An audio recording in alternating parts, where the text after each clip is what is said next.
ಆತ್ಮೀಯ ವಿದ್ಯಾರ್ಥಿಗಳೇ, ಇವತ್ತಿನ ತರಗತಿಯಲ್ಲಿ 9ನೇ ತರಗತಿಯ ಇತಿಹಾಸ ವಿಭಾಗದ 7ನೇ ಅಧ್ಯಾಯ ಮಧ್ಯಯುಗದ ಯುರೋಪ್ ಈ ಪಾಠದ ಬಗ್ಗೆ ಅಭ್ಯಾಸ ಮಾಡ್ತೀವಿ ಮಕ್ಕಳೇ.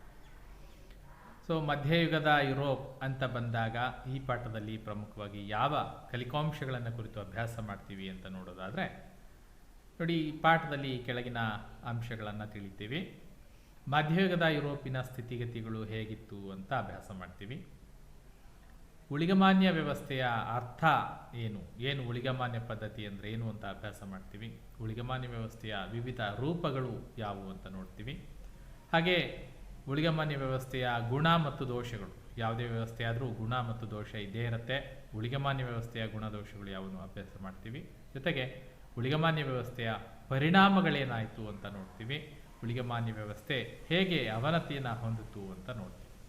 ಒಟ್ಟಾರೆ ಈ ಪಾಠದಲ್ಲಿ ನಾವು ಏನನ್ನ ತಿಳಿತೀವಿ ಪ್ರಮುಖವಾಗಿ ಅಂತ ನೋಡಿದರೆ, ಒಂದು, ಯುರೋಪ್ನಲ್ಲಿ ಮಧ್ಯಯುಗದಲ್ಲಿ ಏನು ಬದಲಾವಣೆಗಳಾಯಿತು ಒಂದಾದರೆ, ಬಹಳ ಪ್ರಮುಖವಾಗಿ ಎರಡನೇ ಅಂಶ ಉಳಿಗಮಾನ್ಯ ವ್ಯವಸ್ಥೆ.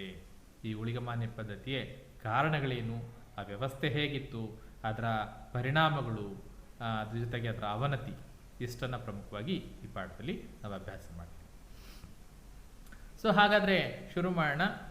ಉಳಿಗಮಾನ್ಯ ವ್ಯವಸ್ಥೆ ಅಥವಾ ಮಧ್ಯಯುಗ ಹೇಗಿತ್ತು ಅಂತ ನೋಡೋದಾದರೆ ನೋಡಿ, ಮಧ್ಯಯುಗ ಯಾವಾಗ ಆರಂಭ ಆಯಿತು ಯುರೋಪ್ನಲ್ಲಿ ಮಧ್ಯಯುಗ ಅಂತ ಬಂದಾಗ ರೋಮನ್ ಸಾಮ್ರಾಜ್ಯದ ಪತನ ಪ್ರಮುಖವಾಗಿ ಬರುತ್ತೆ. ಯಾವುದು ರೋಮನ್ ಸಾಮ್ರಾಜ್ಯ? ಎಸ್, ನೋಡಿ ನಿಮಗೆ ಕಾಣಿಸ್ತಾ ಇದೆ, ರೋಮ್ ಅಂತ ಕಾಣಿಸ್ತಾ ಇದೆಯಲ್ಲ, ಇಟಲಿಯ ಪ್ರಮುಖ ಭಾಗವಾಗಿ ನೋಡಿ ಇಲ್ಲಿ ರೋಮ್ ಅಂತ ಕಾಣಿಸ್ತಾ ಇದೆಯಲ್ಲ, ಇದು ರೋಮ್. ಈ ರೋಮನ್ ಸಾಮ್ರಾಜ್ಯ ಪತನ ಆಯಿತು. ಎಷ್ಟರಲ್ಲಿ ಪತನ ಆಯಿತು, ಯಾಕೆ ಪತನ ಆಯಿತು ಅಂತ ನೋಡ್ಬೇಕು. ನೋಡಿ, ಸಾಮಾನ್ಯ ಶಕಪೂರ್ವ 395ರವರೆಗೆ ಏಕೀಕೃತವಾಗಿದ್ದ ರೋಮನ್ ಸಾಮ್ರಾಜ್ಯ ನಂತರ 2 ಸಾಮ್ರಾಜ್ಯಗಳಾಗಿ ವಿಭಾಗ ಆಯಿತು. ನಿಮಗೆ ಕಾಣಿಸ್ತಾ ಇದೆಯಲ್ಲಿ ಸಾಮ್ರಾಜ್ಯದಲ್ಲಿ ಮೆಡಿಟರೇನಿಯನ್ ಸಮುದ್ರದ ಸುತ್ತದಲ್ಲಿರ್ತಕ್ಕಂಥ ಸಾಮ್ರಾಜ್ಯ 2 ಕಲರ್ಲಿದೆ. ಒಂದು ಪಿಂಕ್ ಕಲರ್ ಇದೆ, ಮತ್ತೊಂದು ಆರೆಂಜ್ ಕಲರ್ ಇದೆ. ಆರೆಂಜ್ ಕಲರ್ ಇರೋದನ್ನ ಪಶ್ಚಿಮ ರೋಮ್ ಅಂತ ಕರಿತೀವಿ, ರೋಮನ್ ಸಾಮ್ರಾಜ್ಯದ ಪಶ್ಚಿಮ ಭಾಗ. ಪಿಂಕ್ ಕಲರ್ ಇರೋದನ್ನ ರೋಮನ್ ಸಾಮ್ರಾಜ್ಯದ ಪೂರ್ವ ಭಾಗ ಅಂತ ಕರಿತೀವಿ. ಸಾಮಾನ್ಯ ಶಕಪೂರ್ವ 395ರವರೆಗೆ ಈ ರೋಮನ್ ಸಾಮ್ರಾಜ್ಯ ಏಕೀಕೃತವಾಗಿರುತ್ತೆ. ನಂತರ 2 ಭಾಗಗಳಾಗಿ ವಿಭಜನೆ ಆಯಿತು. ನೋಡಿ, ಸಾಮಾನ್ಯ ಶಕಪೂರ್ವ 395ರಿಂದ 476ರಲ್ಲಿ ರಿಯೋಮಿಲಸ್ ಅಗಸ್ಟುಲಸ್ನ ಪದಚ್ಯುತಿಯವರೆಗೆ ಪಶ್ಚಿಮ ಸಾಮ್ರಾಜ್ಯ ಅಸ್ತಿತ್ವದಲ್ಲಿತ್ತು. ಪಶ್ಚಿಮ ಸಾಮ್ರಾಜ್ಯ ಅಂದರೆ ಯಾವುದು? ಆರೆಂಜ್ ಕಲರ್ಲಿ ಕಾಣಿಸ್ತಾ ಇದೆಯಲ್ಲ, ಅದು 395ರಿಂದ 476ರಲ್ಲಿ ರೋಮಿಲಸ್ ಅಗಸ್ಟುಲಸ್ನ ಪದಚ್ಯುತಿಯವರೆಗೆ ಪಶ್ಚಿಮ ಸಾಮ್ರಾಜ್ಯ ಅಸ್ತಿತ್ವದಲ್ಲಿರುತ್ತೆ. ಆ ನಂತರದಲ್ಲಿ ಪೂರ್ವ ಸಾಮ್ರಾಜ್ಯ ಅಸ್ತಿತ್ವಕ್ಕೆ ಬರುತ್ತೆ. ನೋಡಿ, ಚಿತ್ರ ನೋಡಿ, ಈಗ ನೀಟಾಗಿ ಕಾಣಿಸ್ತಾ ಇದೆ. ಸಾಮಾನ್ಯ ಶಕಪೂರ್ವ 395ರಿಂದ 1453ರವರೆಗೆ ಪೂರ್ವ ರೋಮನ್ ಸಾಮ್ರಾಜ್ಯ ಅಸ್ತಿತ್ವದಲ್ಲಿತ್ತು. ಪೂರ್ವ ರೋಮನ್ ಸಾಮ್ರಾಜ್ಯ ಅಂದರೆ ಯಾವುದಿಲ್ಲಿ? ಇಲ್ಲಿ ಈ ಕಡೆ ಕಾಣಿಸ್ತಾ ಇದೆಯಲ್ಲ, ಈ ಕಡೆ ಆರೆಂಜ್ ಕಲರ್ ಕಾಣಿಸ್ತಾ ಇದೆಯಲ್ಲ, ಈ ಭಾಗ, ರೈಟ್, ಈ ಭಾಗ ಅಸ್ತಿತ್ವದಲ್ಲಿತ್ತು. ಇದು ಪೂರ್ವ ರೋಮನ್ ಸಾಮ್ರಾಜ್ಯ, ರೈಟ್, ಇದು ಪೂರ್ವ ರೋಮನ್ ಸಾಮ್ರಾಜ್ಯ. ಯಾವಾಗ? ಸಾಮಾನ್ಯ ಶಕಪೂರ್ವ 395ರಿಂದ 1453ರವರೆಗೆ ಅಸ್ತಿತ್ವದಲ್ಲಿತ್ತು. ಅಂದರೆ 1453ರವರೆಗೆ ಅಂತಂದರೆ ಆನಂತರ ಏನಾಯಿತು? ಹೌದು ಮಕ್ಕಳೇ, ನಿಮಗೆ ಚೆನ್ನಾಗಿ ಗೊತ್ತಿದೆ. 1453ರಲ್ಲಿ ಏನಾಗುತ್ತೆ? ಕಾನ್ಸ್ಟಂಟಿನೋಪಲ್ ಟರ್ಕರ ವಶ ಆಗುತ್ತೆ ಅಲ್ವಾ? ಅದನ್ನು ಮುಂದೆ ಹೇಳ್ತೀವಿ ನಾವು. ನೋಡಿ, ಪೂರ್ವ ರೋಮನ್ ಸಾಮ್ರಾಜ್ಯವನ್ನ ಬೈಜಾಂಟೈನ್ ಸಾಮ್ರಾಜ್ಯ ಅಂತ ಕರೀತಾರೆ. ಪೂರ್ವ ರೋಮನ್ ಸಾಮ್ರಾಜ್ಯ ನೆನ್ಪಿಡ್ಬೇಕು, ಪಾಯಿಂಟ್ ಮಾಡಬೇಕು ಮಕ್ಕಳೇ. ಪೂರ್ವ ರೋಮನ್ ಸಾಮ್ರಾಜ್ಯವನ್ನ ಬೈಜಾಂಟೈನ್ ಸಾಮ್ರಾಜ್ಯ ಅಂತ ಕರೀತಾರೆ. ಇಲ್ಲಿ ಪೂರ್ತಿ ಡಾರ್ಕ್ ಆರೆಂಜ್ ಕಲರ್ ಇದೆಯಲ್ಲ, ಈ ಕಲರ್, ರೈಟ್, ಇದನ್ನ ಬೈಜಾಂಟೈನ್ ಸಾಮ್ರಾಜ್ಯ ಅಂತ ಕರೀತಾರೆ. ಮುಂದೇನಾಗುತ್ತೆ ನೋಡಿ, ಸಾಮಾನ್ಯ ಶಕಪೂರ್ವ 5ನೇ ಶತಮಾನದಿಂದ 15ನೇ ಶತಮಾನದವರೆಗೆ ಯುರೋಪಿನ ಮಧ್ಯಯುಗ ಅಂತ ಗುರುತಿಸಲಾಗಿದೆ. ಸೊ ನಾವೀಗ ಮೇನ್ ಪಾಯಿಂಟಿಗೆ ಬರ್ತಾ ಇದ್ದೀವಿ. ಯುರೋಪ್ನಲ್ಲಿ ಮಧ್ಯಯುಗ ಅಂತ ಹೇಳಿದ್ವಲ್ಲ, ಯಾವುದು ಮಧ್ಯಯುಗ? ಯಾವುದು ಮಧ್ಯಯುಗ ಅಂತ ಹೇಳಿದ್ರೆ ನೋಡಿ, 5ನೇ ಶತಮಾನದಿಂದ 15ನೇ ಶತಮಾನದವರೆಗಿನ ಅವಧಿ ಏನಿದೆ ಅದನ್ನ ಯುರೋಪ್ನಲ್ಲಿ ಮಧ್ಯಯುಗ ಅಂತ ಕರಿತೀವಿ. ರೈಟ್, ಆ ಡೇಟನ್ನು ನೆನ್ಪಿಟ್ಕೊಳ್ಳಿ. ಆ ಶತಮಾನವನ್ನ 5ನೇ ಶತಮಾನದಿಂದ 15ನೇ ಶತಮಾನದ ಅವಧಿಯನ್ನ ಮಧ್ಯಯುಗ ಅಂತ ಕರಿತೀವಿ ಯುರೋಪ್ನಲ್ಲಿ. ನೋಡಿ, ಪಶ್ಚಿಮ ರೋಮನ್ ಸಾಮ್ರಾಜ್ಯದ ಪತನದೊಂದಿಗೆ ಮಧ್ಯಯುಗದ ಆರಂಭವನ್ನು ಗುರುತಿಸಲಾಗುತ್ತೆ. ನಾವು ಹೇಳಿದ್ವಿ ಆಗಲೇ, ಪೂರ್ವ ರೋಮನ್ ಮತ್ತು ಪಶ್ಚಿಮ ರೋಮನ್ ಅಂತ. ಈಗ ಅಸ್ತಿತ್ವದಲ್ಲಿ ಇರೋದು ಯಾವುದು? ಪೂರ್ವ ರೋಮನ್ ಸಾಮ್ರಾಜ್ಯ, ಏನು ಬೈಜಾಂಟೈನ್ ಸಾಮ್ರಾಜ್ಯ ಅಂತ ಕರಿತೀವಿ, ಅದು ಅಸ್ತಿತ್ವದಲ್ಲಿದೆ.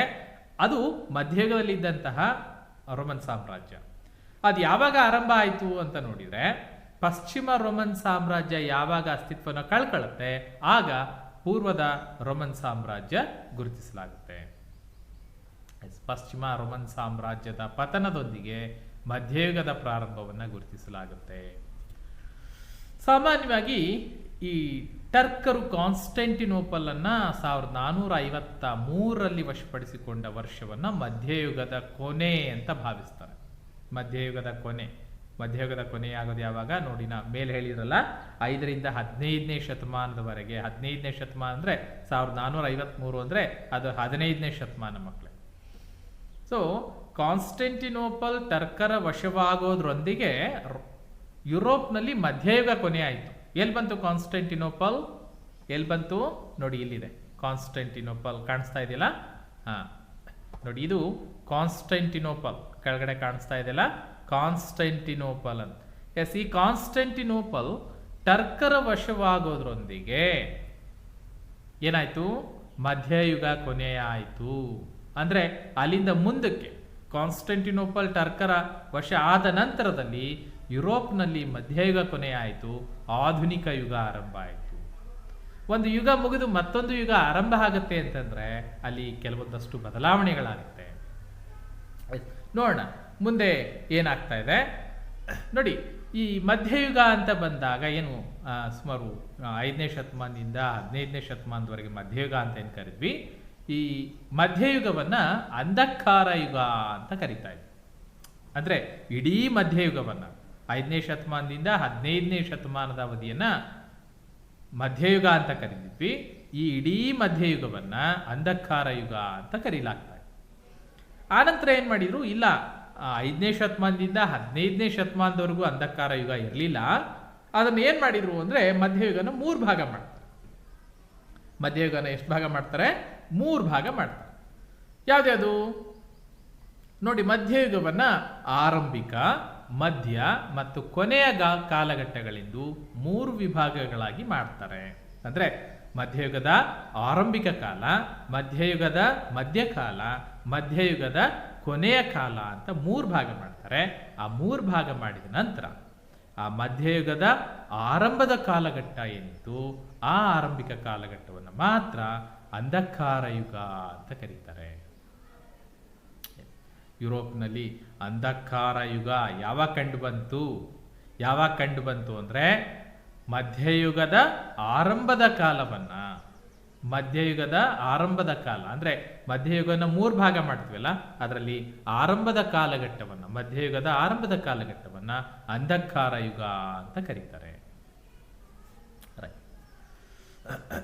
ನೋಡಿ, ಇಲ್ಲಿ ಒಂದೆರಡು ಕಾನ್ಸೆಪ್ಟ್ ಅನ್ನು ಅರ್ಥ ಮಾಡ್ಕೊಳ್ಳಿ. ಈ ಹಿಂದೆ ನಾವು ರೋಮನ್ ಸಾಮ್ರಾಜ್ಯದ ಬಗ್ಗೆ ಓದ್ಬೇಕಾದ್ರೆ ಹೇಳಿದ್ವಿ, ರೋಮ್ನಲ್ಲಿ ನಗರ ರಾಜ್ಯಗಳ ಪರಿಕಲ್ಪನೆ ಇರ್ತಿತ್ತು. ಗ್ರೀಸ್ನ ನಗರ ರಾಜ್ಯಗಳ ಪರಿಕಲ್ಪನೆ ಏನಿತ್ತು, ಹಾಗೇನೆ ಇಲ್ಲಿ ರೋಮ್ನಲ್ಲಿ ಪೆಟ್ರೀಷಿಯನ್ನರು ಎಂಬ ಜಮೀನ್ದಾರಿ ಆಳುವ ವರ್ಗ ಅಸ್ತಿತ್ವದಲ್ಲಿ ಇರುತ್ತೆ. ರೈಟ್, ಗ್ರೀಸ್ನ ನಗರ ರಾಜ್ಯಗಳ ರೀತಿಯಲ್ಲೇ ರೋಮ್ ಸಹ ಪೆಟ್ರೀಷಿಯನ್ ಎಂಬ ಜಮೀನ್ದಾರಿ ಆಳುವ ವರ್ಗದ ಹಿಡಿತದಲ್ಲಿತ್ತು. ನೆನ್ಬಿಡ್ಬೇಕು ಮಕ್ಕಳೇ, ಪೆಟ್ರೀಷಿಯನ್ನರು ಅಂದ್ರೆ ಯಾರು? ಪೆಟ್ರೀಷಿಯನ್ನರು ಅಂದ್ರೆ ಅವರು ರೋಮ್ನಲ್ಲಿದ್ದಂತಹ ಜಮೀನ್ದಾರಿ ಆಳುವ ವರ್ಗ. ಒಂದು ಜಮೀನ್ದಾರರ ಒಂದು ಗುಂಪು ಅದು ಆಳುವ ವರ್ಗವನ್ನ ನಿಯಂತ್ರಣದಲ್ಲಿ ಇಟ್ಕೊಂಡಿತ್ತು. ಅವರನ್ನ ನಾವು ಪೆಟ್ರೀಷಿಯನ್ನರು ಅಂತ ಕರಿತೀವಿ. ಈ ಪೆಟ್ರೀಷಿಯನ್ನರ ಮನೋಭಾವ ಹೇಗಿತ್ತು ಅಂತ ಹೇಳಿದ್ರೆ, ಇವರು ಎಲ್ಲ ರಾಜಕೀಯ ಹಕ್ಕುಗಳನ್ನು ಸೆನೆಟ್ನ ಹೆಸರಿನಲ್ಲಿ ಕೇಂದ್ರೀಕೃತ ಮಾಡಿಟ್ಕೊಂಡಿದ್ರು. ಸೆನೆಟ್, ಪ್ರಜಾಪ್ರತಿನಿಧಿಗಳ ಸಭೆ ಏನಿರ್ತಾ ಇತ್ತು ಅದನ್ನ ಸೆನೆಟ್ ಅಂತ ಕರಿತಾ ಇದ್ರು. ಸೆನೆಟ್ನ ಹೆಸರಿನಲ್ಲಿ ಎಲ್ಲರ ರಾಜಕೀಯ ಹಕ್ಕುಗಳನ್ನ ಇವರು ತಮ್ಮ ಹಿಡಿತದಲ್ಲಿ ಇಟ್ಕೊಂಡಿದ್ರು. ಇನ್ನೊಂದು ವರ್ಗ ಬರುತ್ತೆ, ಬಡವರ್ಗ ಅಂತ ಏನ್ ಕರಿತೀವಿ. ಆ ಬಡವರ್ಗವನ್ನ ಪೆಬ್ಲಿಯನ್ನರು ಅಂತ ಕರಿತೀವಿ. ಸರಿ, ಪ್ಲೇಬಿಯನ್ ನೋಡಿ, ರೋಮ್ನ ಬಡವರನ್ನ ಪ್ಲೇಬಿಯನ್ನರು ಅಂತ ಕರೆಯಲಾಗುತ್ತೆ. ಇವರಿಗೆ ಯಾವುದೇ ರೀತಿಯ ರಾಜಕೀಯ ಹಕ್ಕುಗಳು ಇರಲಿಲ್ಲ, ಇವರು ಗುಲಾಮರಾಗಿದ್ರು. ಎರಡು ಕಾನ್ಸೆಪ್ಟನ್ನು ಅರ್ಥ ಮಾಡ್ಕೊಳ್ಳಿ. ಒಂದು, ಪೆಟ್ರೀಷಿಯನ್ನರು ಅಂದ್ರೆ ಯಾರು? ಪೆಟ್ರೀಷಿಯನ್ನರು ರೋಮ್ನಲ್ಲಿದ್ದಂತಹ ಜಮೀನ್ದಾರಿ ಆಳುವ ವರ್ಗ, ಅವ್ರನ್ನ ಪೆಟ್ರೀಷಿಯನ್ನರು ಅಂತ ಕರಿತೀವಿ. ಅದೇ ರೋಮ್ನಲ್ಲಿದ್ದಂತಹ ಬಡವರನ್ನ ಪ್ಲೇಬಿಯನ್ನರು ಅಂತ ಕರಿತೀವಿ. ಈ ಪೆಟ್ರೀಷಿಯನ್ನರು ಪ್ಲೇಬಿಯನ್ನರಿಗೆ ಯಾವುದೇ ರೀತಿಯ ರಾಜಕೀಯ ಹಕ್ಕುಗಳನ್ನು ಕೊಟ್ಟಿರಲಿಲ್ಲ, ಬದಲಾಗಿ ಅವುಗಳನ್ನೆಲ್ಲ ಸೆನೆಟ್ನ ಹೆಸರಿನಲ್ಲಿ ಕೇಂದ್ರೀಕರಿಸಿಕೊಂಡಿದ್ರು. ಈ ಪ್ಲೇಬಿಯನ್ನರನ್ನ ಗುಲಾಮರನ್ನಾಗಿ ನಡೆಸ್ಕೊಳ್ತಾ ಇದ್ರು.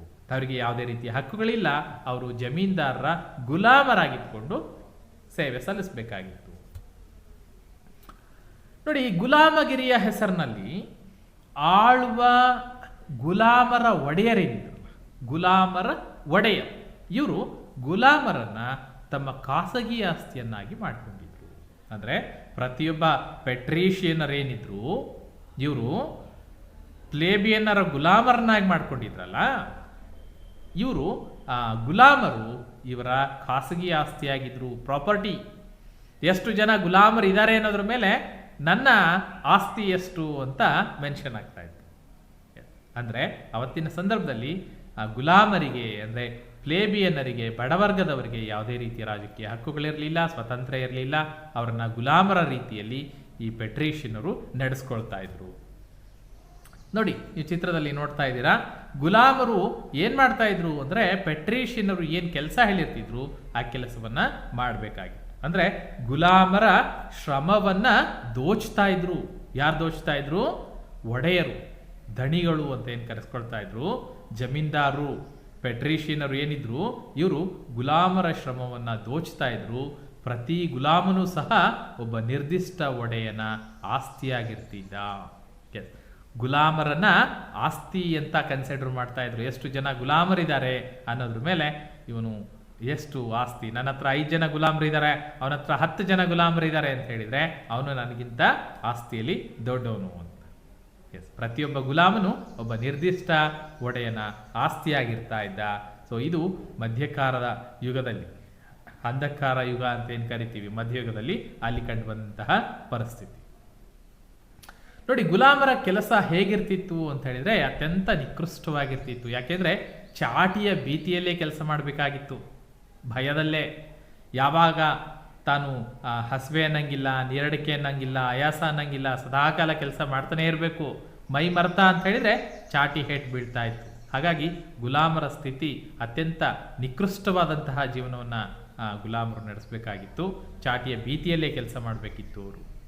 ಆದರೆ ಎಲ್ಲ ಕಲೆ, ಸಂಸ್ಕೃತಿ, ತತ್ವಶಾಸ್ತ್ರದಂತಹ ಏನು ರಚನೆಗಳಿದೆ ಅವೆಲ್ಲವೂ ಗುಲಾಮರ ದುಡಿಮೆಯಿಂದಲೇ ಸಾಧ್ಯವಾದದ್ದು.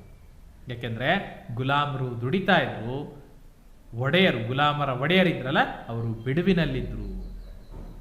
ಎಲ್ಲ ಕೆಲಸ ಕಾರ್ಯಗಳು ನಾವೇನು ಹೇಳ್ತೀವಿ, ರೋಮ್ನಲ್ಲಿ ಅಗಾಧವಾಗಿರ್ತಕ್ಕಂಥ ಕಟ್ಟಡಗಳು, ರಚನೆಗಳು, ಸಂಸ್ಕೃತಿ, ಕಲೆ ಏನೆಲ್ಲ ಹೇಳ್ತೀವಿ ಅದೆಲ್ಲ ಸಾಧ್ಯವಾಗಿದ್ದು ಗುಲಾಮರ ದುಡಿಮೆಯಿಂದ ಅಲ್ವಾ.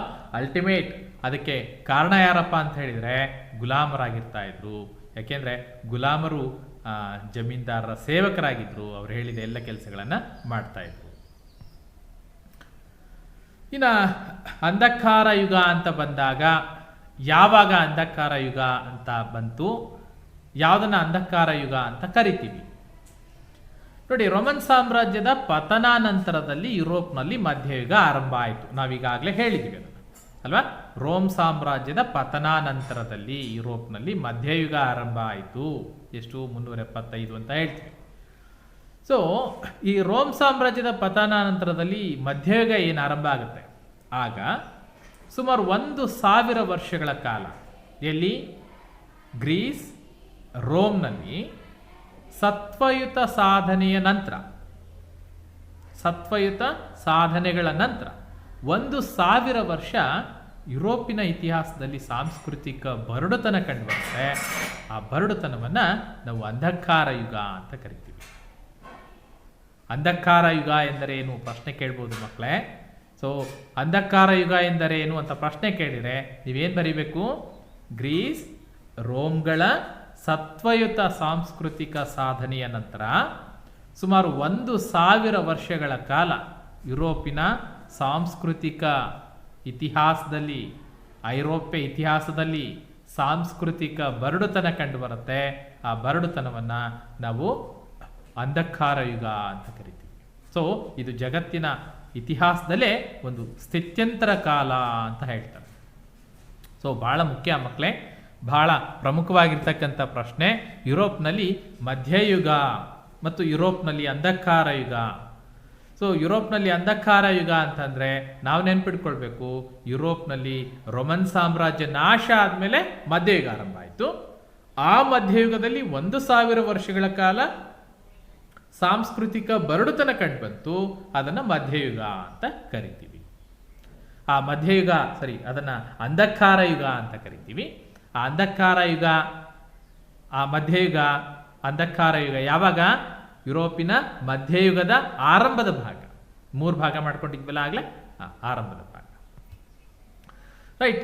ಈ ಮಧ್ಯಯುಗದಲ್ಲಿ, ಈ ಅಂಧಕಾರ ಯುಗದಲ್ಲಿ ಬರ್ಬರ ಜನಾಂಗಗಳ ಉದಯದೊಂದಿಗೆ ಊಳಿಗಮಾನ್ಯ ಪದ್ಧತಿ ಅಸ್ತಿತ್ವಕ್ಕೆ ಬಂತು. ಬಹಳ ಪ್ರಮುಖವಾಗಿರ್ತಕ್ಕಂಥ ಘಟ್ಟಕ್ಕೆ ಬರ್ತಾ ಇದ್ದೀವಿ ಮಕ್ಕಳೇ.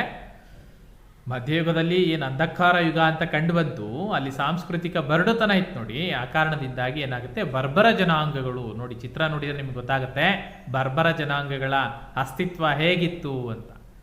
ಹಿಂಸೆ, ಕ್ರೂರತನ, ದ್ವೇಷ, ಅಸೂಯೆ, ಮೋಸ, ದರೋಡೆ ಅಲ್ವಾ. ಸೊ ಈ ಥರದ ಮನೋಭಾವಗಳು. ಸೊ ಬರ್ಬರ ಜನಾಂಗಗಳ ಉದಯದೊಂದಿಗೆ ಊಳಿಗಮಾನ್ಯ ವ್ಯವಸ್ಥೆ ಜನ್ಮ ತಾಳ್ತು ಯುರೋಪ್ನಲ್ಲಿ. ಸೊ ಯುರೋಪ್ನಲ್ಲಿ ಊಳಿಗಮಾನ್ಯ ವ್ಯವಸ್ಥೆ ಯಾವಾಗ ಕಂಡು ಬಂತು ಅಂದರೆ ಮಧ್ಯಯುಗದಲ್ಲಿ. ಅಂಧಕಾರ ಯುಗ ಏನಿತ್ತು ಆ ಸಂದರ್ಭದಲ್ಲಿ ಊಳಿಗಮಾನ್ಯ ವ್ಯವಸ್ಥೆ ಅಂತಕ್ಕಂಥದ್ದು ಅಸ್ತಿತ್ವಕ್ಕೆ ಬಂತು. ಏನಿದು ಹಾಗಾದರೆ ಊಳಿಗಮಾನ್ಯ ವ್ಯವಸ್ಥೆ ಅಂದರೆ ಏನು? ಊಳಿಗಮಾನ್ಯ ಪದ್ಧತಿ ನೋಡಿ, ಊಳಿಗಮಾನ್ಯ ಪದ್ಧತಿ ಇದು ಒಂದು ರಾಜಕೀಯ ಮತ್ತು ಆರ್ಥಿಕ ವ್ಯವಸ್ಥೆ. ಭೂಮಿಯನ್ನ ಒಂದು ವ್ಯವಸ್ಥಿತ ರೂಪದಲ್ಲಿ ಉಳುಮೆ ಮಾಡಿಸ್ತಕ್ಕಂಥದ್ದು. ಯಾರು ಒಡೆಯರು, ಯಾರು ಗುಲಾಮರು, ಯಾರು ಯಾರಿಗೆ ವಿಧೇಯರಾಗಿರಬೇಕಿತ್ತು. ಸೊ ಈ ಥರದ ವ್ಯವಸ್ಥೆ, ಪರಿಕಲ್ಪನೆಗಳನ್ನು ಊಳಿಗಮಾನ್ಯ ವ್ಯವಸ್ಥೆ ಅಂತ ಕರಿತೀವಿ. ನೋಡ್ತಾ ಹೋಗೋಣ ಏನಾಗುತ್ತೆ ಊಳಿಗಮಾನ್ಯ ವ್ಯವಸ್ಥೆಯಲ್ಲಿ. ನೋಡಿ, ರೋಮನ್ ಸಾಮ್ರಾಜ್ಯ ಈಗಾಗಲೇ ನಾಶ ಆಗಿದೆ, ಪತನ ಆಗಿದೆ. ಯುರೋಪಿನ ಹಲವಾರು ದೇಶಗಳ ರಾಜಕೀಯ, ಆರ್ಥಿಕ, ಸಾಮಾಜಿಕ ವ್ಯವಸ್ಥೆಗಳು ಅಸ್ತವ್ಯಸ್ತವಾಯಿತು. ಸೊ ಒಂದು ಸಾಮ್ರಾಜ್ಯ ಅಸ್ತಿತ್ವವನ್ನು ಕಳ್ಕೊಂಡ್ಮೇಲೆ, ಇರುವಂಥ ಒಂದು ಸಾಮ್ರಾಜ್ಯ ಅಸ್ತಿತ್ವವನ್ನು ಕಳ್ಕೊಂಡು ಹೊಸ ವ್ಯವಸ್ಥೆ ಬರಬೇಕಾದ್ರೆ ಎಲ್ಲವೂ ಅಸ್ತವ್ಯಸ್ತ ಆಗುತ್ತೆ. ಹಾಗೆಯೇ ಯುರೋಪ್ನಲ್ಲಿ ರಾಜಕೀಯವಾಗಿ, ಆರ್ಥಿಕವಾಗಿ ಮತ್ತು ಸಾಮಾಜಿಕ ಅವ್ಯವಸ್ಥೆಗಳು, ಅಸ್ತವ್ಯಸ್ತಗಳು ಕಂಡು ಬರ್ತಾ ಹೋಗುತ್ತೆ. ಸೊ ಅಂತಹ ಸಂದರ್ಭದಲ್ಲಿ ರೋಮನ್ನ ಚಕ್ರವರ್ತಿ ಏನಿದ್ದ, ರೋಮನ್ ಸಾಮ್ರಾಜ್ಯ ಪತನ ಆಗೋದಕ್ಕಿಂತ ಮೊದಲು ರೋಮನ್ ಚಕ್ರವರ್ತಿ ಈ ಚಾರ್ಲ್ಮನ್ ಅಂತ ಏನಿದ್ದ, ಅವನಿರೋವರೆಗೂ ಒಂದು ಅಂಕಿಲಿತ್ತು. ಆದರೆ ಚಾರ್ಲ್ಮನ್ನ ಮರಣಾನಂತರದಲ್ಲಿ ಪರಿಸ್ಥಿತಿ ಇನ್ನಷ್ಟು ಬಿಗಡಾಯಿಸ್ತಾ ಹೋಗುತ್ತೆ. ರಾಜಕೀಯ ಅರಾಜಕತೆ, ಅವ್ಯವಸ್ಥೆ ತಾಂಡವವಾಡತೊಡಗುತ್ತೆ. ಪ್ರಾಣ, ಆಸ್ತಿ ಪಾಸ್ತಿಗಳಿಗೆ ರಕ್ಷಣೆ ಇಲ್ಲದಂತಾಗುತ್ತೆ ಅಂತ ಭೀಕರವಾಗಿರ್ತಕ್ಕಂಥ ಪರಿಸ್ಥಿತಿ ರೋಮ್ನಲ್ಲಿ ಕಂಡುಬರುತ್ತೆ. ಸೊ ಇಂಥ ಅರಾಜಕತೆಯ ಸಂದಿಗ್ಧ ಪರಿಸ್ಥಿತಿಯಲ್ಲಿ ಹೊಸ ರಾಜಕೀಯ ಮತ್ತು ಆರ್ಥಿಕ ವ್ಯವಸ್ಥೆ ಪಶ್ಚಿಮ ಯುರೋಪ್ನಲ್ಲಿ ಉದಯ ಆಯಿತು. ಪಶ್ಚಿಮ ಯುರೋಪ್, ಅಲ್ಲೇನು ಆರೆಂಜ್ ಕಲರಲ್ಲಿ ಕಾಣಿಸ್ತಾ ಇದೆ, ಆ ಆರೆಂಜ್ ಕಲರಲ್ಲಿ ಕಾಣಿಸ್ತಾ ಇರ್ತಕ್ಕಂಥ ಪಶ್ಚಿಮ ಯುರೋಪ್ನಲ್ಲಿ ಒಂದು ಹೊಸ ವ್ಯವಸ್ಥೆ, ಒಂದು ರಾಜಕೀಯ ಆರ್ಥಿಕ ವ್ಯವಸ್ಥೆ ಉದಯ ಆಗ್ತಾ ಹೋಗುತ್ತೆ. ಇನ್ನು ಈ ಊಳಿಗಮಾನ್ಯ ವ್ಯವಸ್ಥೆ ಅಂದರೆ ಏನು ಅಂತ ಅರ್ಥ ಮಾಡ್ಕೊಳ್ಬೇಕು. ಊಳಿಗಮಾನ್ಯ ಪದ್ಧತಿ ಅಂದರೆ ಏನು ನೋಡಿ. ಉಳಿಮೆಗೆ ಯೋಗ್ಯವಾದ ಭೂಮಿಯನ್ನ ಕೃಷಿ ಮಾಡುವ ರೈತರನ್ನ, ಉಳಿಮೆಗೆ ಯೋಗ್ಯವಾದ ಭೂಮಿಯಲ್ಲಿ ಕೃಷಿ ಮಾಡುವ ರೈತರನ್ನ ಜೀತ ವ್ಯವಸ್ಥೆಗೆ ಒಳಪಡಿಸಲಾಯಿತು. ಜೀತ ಪದ್ಧತಿ, ಇಲ್ಲಿ ಜೀತ ಪದ್ಧತಿಯಲ್ಲಿ ಯಾರು ಜೀತ ಮಾಡ್ತಾ ಇದ್ದಾರೆ ಅವರಿಗೆ ಯಾವುದೇ ರೀತಿಯ ಹಕ್ಕು ಬಾಧ್ಯತೆಗಳಿರಲ್ಲ. ರೈಟ್, ಅವರನ್ನ ಜೀತದ ಆಳುಗಳಾಗಿ ಕೃಷಿ ಭೂಮಿಯಲ್ಲಿ ಅವರಿಂದ ದುಡಿಸ್ಕೊಳ್ತಾ ಇರ್ತಾರೆ, ಅವರ ಶ್ರಮವನ್ನು ದೋಚ್ತಾ ಇರ್ತಾರೆ, ಅವರಿಗೆ ಯಾವುದೇ ರೀತಿಯ ಹಕ್ಕು ಬಾಧ್ಯತೆಗಳು ಇರೋದಿಲ್ಲ. ಸೊ ರೈತರು ಜೀತದಾಳುಗಳಾದರೂ ಯಾವ ವ್ಯವಸ್ಥೆಯಲ್ಲಿ? ಊಳಿಗಮಾನ್ಯ ಪದ್ಧತಿಯಲ್ಲಿ ರೈತರು ಜೀತದ ಆಳುಗಳಾಗ್ತಾರೆ. ಜಮೀನ್ದಾರರ ಅಧೀನದಲ್ಲಿದ್ದ ಭೂಮಿಯಲ್ಲಿ ದುಡಿಮೆ ಮಾಡುವ ಜೀತದ ಆಳುಗಳಾಗಿ ರೈತರನ್ನ ಬಳಕೆ ಮಾಡ್ಕೊಳ್ತಾ ಹೋಗ್ತಾರೆ. ಇವರ ಮೇಲೆ ಅನೇಕ ಬಗೆಯ ನಿಯಂತ್ರಣಗಳನ್ನು ಹೇರಲಾಗಿತ್ತು. ಯಾರ ಮೇಲೆ? ರೈತರ ಮೇಲೆ ಅನೇಕ ನಿಯಂತ್ರಣಗಳನ್ನು ಹೇರಲಾಗುತ್ತೆ. ಅವರ ಶ್ರಮಕ್ಕೆ, ಅವರ ಉತ್ಪಾದನೆಗೆ ಸರಿಯಾದ ಪ್ರತಿಫಲ ಅನ್ನೋದು ಸಿಗ್ತಾ ಇರಲಿಲ್ಲ. ಅವರ ಶ್ರಮವನ್ನು ದೋಚ್ತಾ ಇದ್ರು. ಅವ್ರ ಮೇಲೆ ಅನೇಕ ನಿರ್ಬಂಧಗಳನ್ನು ವಿಧಿಸ್ತಾ ಇದ್ರು. ಸ್ವತಂತ್ರ ಇರಲಿಲ್ಲ, ರಾಜಕೀಯ ಸ್ವತಂತ್ರ ಇರಲಿಲ್ಲ, ಯಾವ ಹಕ್ಕು ಬಾಧ್ಯತೆಗಳು ಇರಲಿಲ್ಲ. ಆದರೆ ಅವರು ದುಡಿದ ನಂತರ ಅವರಿಗೆ ಏನು ಬಾಡಿಗೆ ಕೊಡಬೇಕು, ಆ ಬಾಡಿಗೆಯನ್ನು ಇವರಿಗೆ ಹಣ ರೂಪದಲ್ಲಿ ನೀಡುವಾಗಲೂ ಕೂಡ ಆಳುವವರು ಅಧಿಕಾರ ದರ್ಪವನ್ನು ತೋರ್ತಾ ಇದ್ರು. ಇಂಥ ವ್ಯವಸ್ಥೆನ ಊಳಿಗಮಾನ್ಯ ವ್ಯವಸ್ಥೆ ಅಂತ ಕರಿತೀವಿ. ಸೊ ಊಳಿಗಮಾನ್ಯ ವ್ಯವಸ್ಥೆ ಚಿತ್ರಣ ಹೋಗ್ತಾ ಹೋಗ್ತಾ ಹೋಗ್ತಾ ಅರ್ಥ ಆಗುತ್ತೆ ನಿಮಗೆ. ಸೊ ಏನಾಗಿದೆ ಇಲ್ಲಿ? 3 ಅಂಶಗಳು ನೆನ್ಪಿಟ್ಕೊಳ್ಳಿ. ಒಂದೇದು, ಊಳಿಗಮಾನ್ಯ ವ್ಯವಸ್ಥೆಯಲ್ಲಿ ರೈತರನ್ನ ಜೀತದಾಳುಗಳನ್ನಾಗಿ ಬಳಸ್ಕೊಳ್ತಾ ಇರ್ತಾರೆ. ಅವ್ರಿಗೆ ಅನೇಕ ನಿರ್ಬಂಧಗಳನ್ನು, ನಿಯಂತ್ರಣಗಳನ್ನು ಹೇರ್ತಾರೆ. ಅವರಿಗೆ ಅವರ ಶ್ರಮಕ್ಕೆ, ಉತ್ಪಾದನೆಗೆ ತಕ್ಕಂಥ ಪ್ರತಿಫಲವನ್ನು ಕೊಡ್ತಾ ಇರಲ್ಲ, ಬದಲಾಗಿ ಅವ್ರ ಮೇಲೆ ದರ್ಪವನ್ನು ತೋರ್ತಾ ಇದ್ರು. ಇಂಥ ಒಂದು ವ್ಯವಸ್ಥೆನ ಊಳಿಗಮಾನ್ಯ ವ್ಯವಸ್ಥೆ.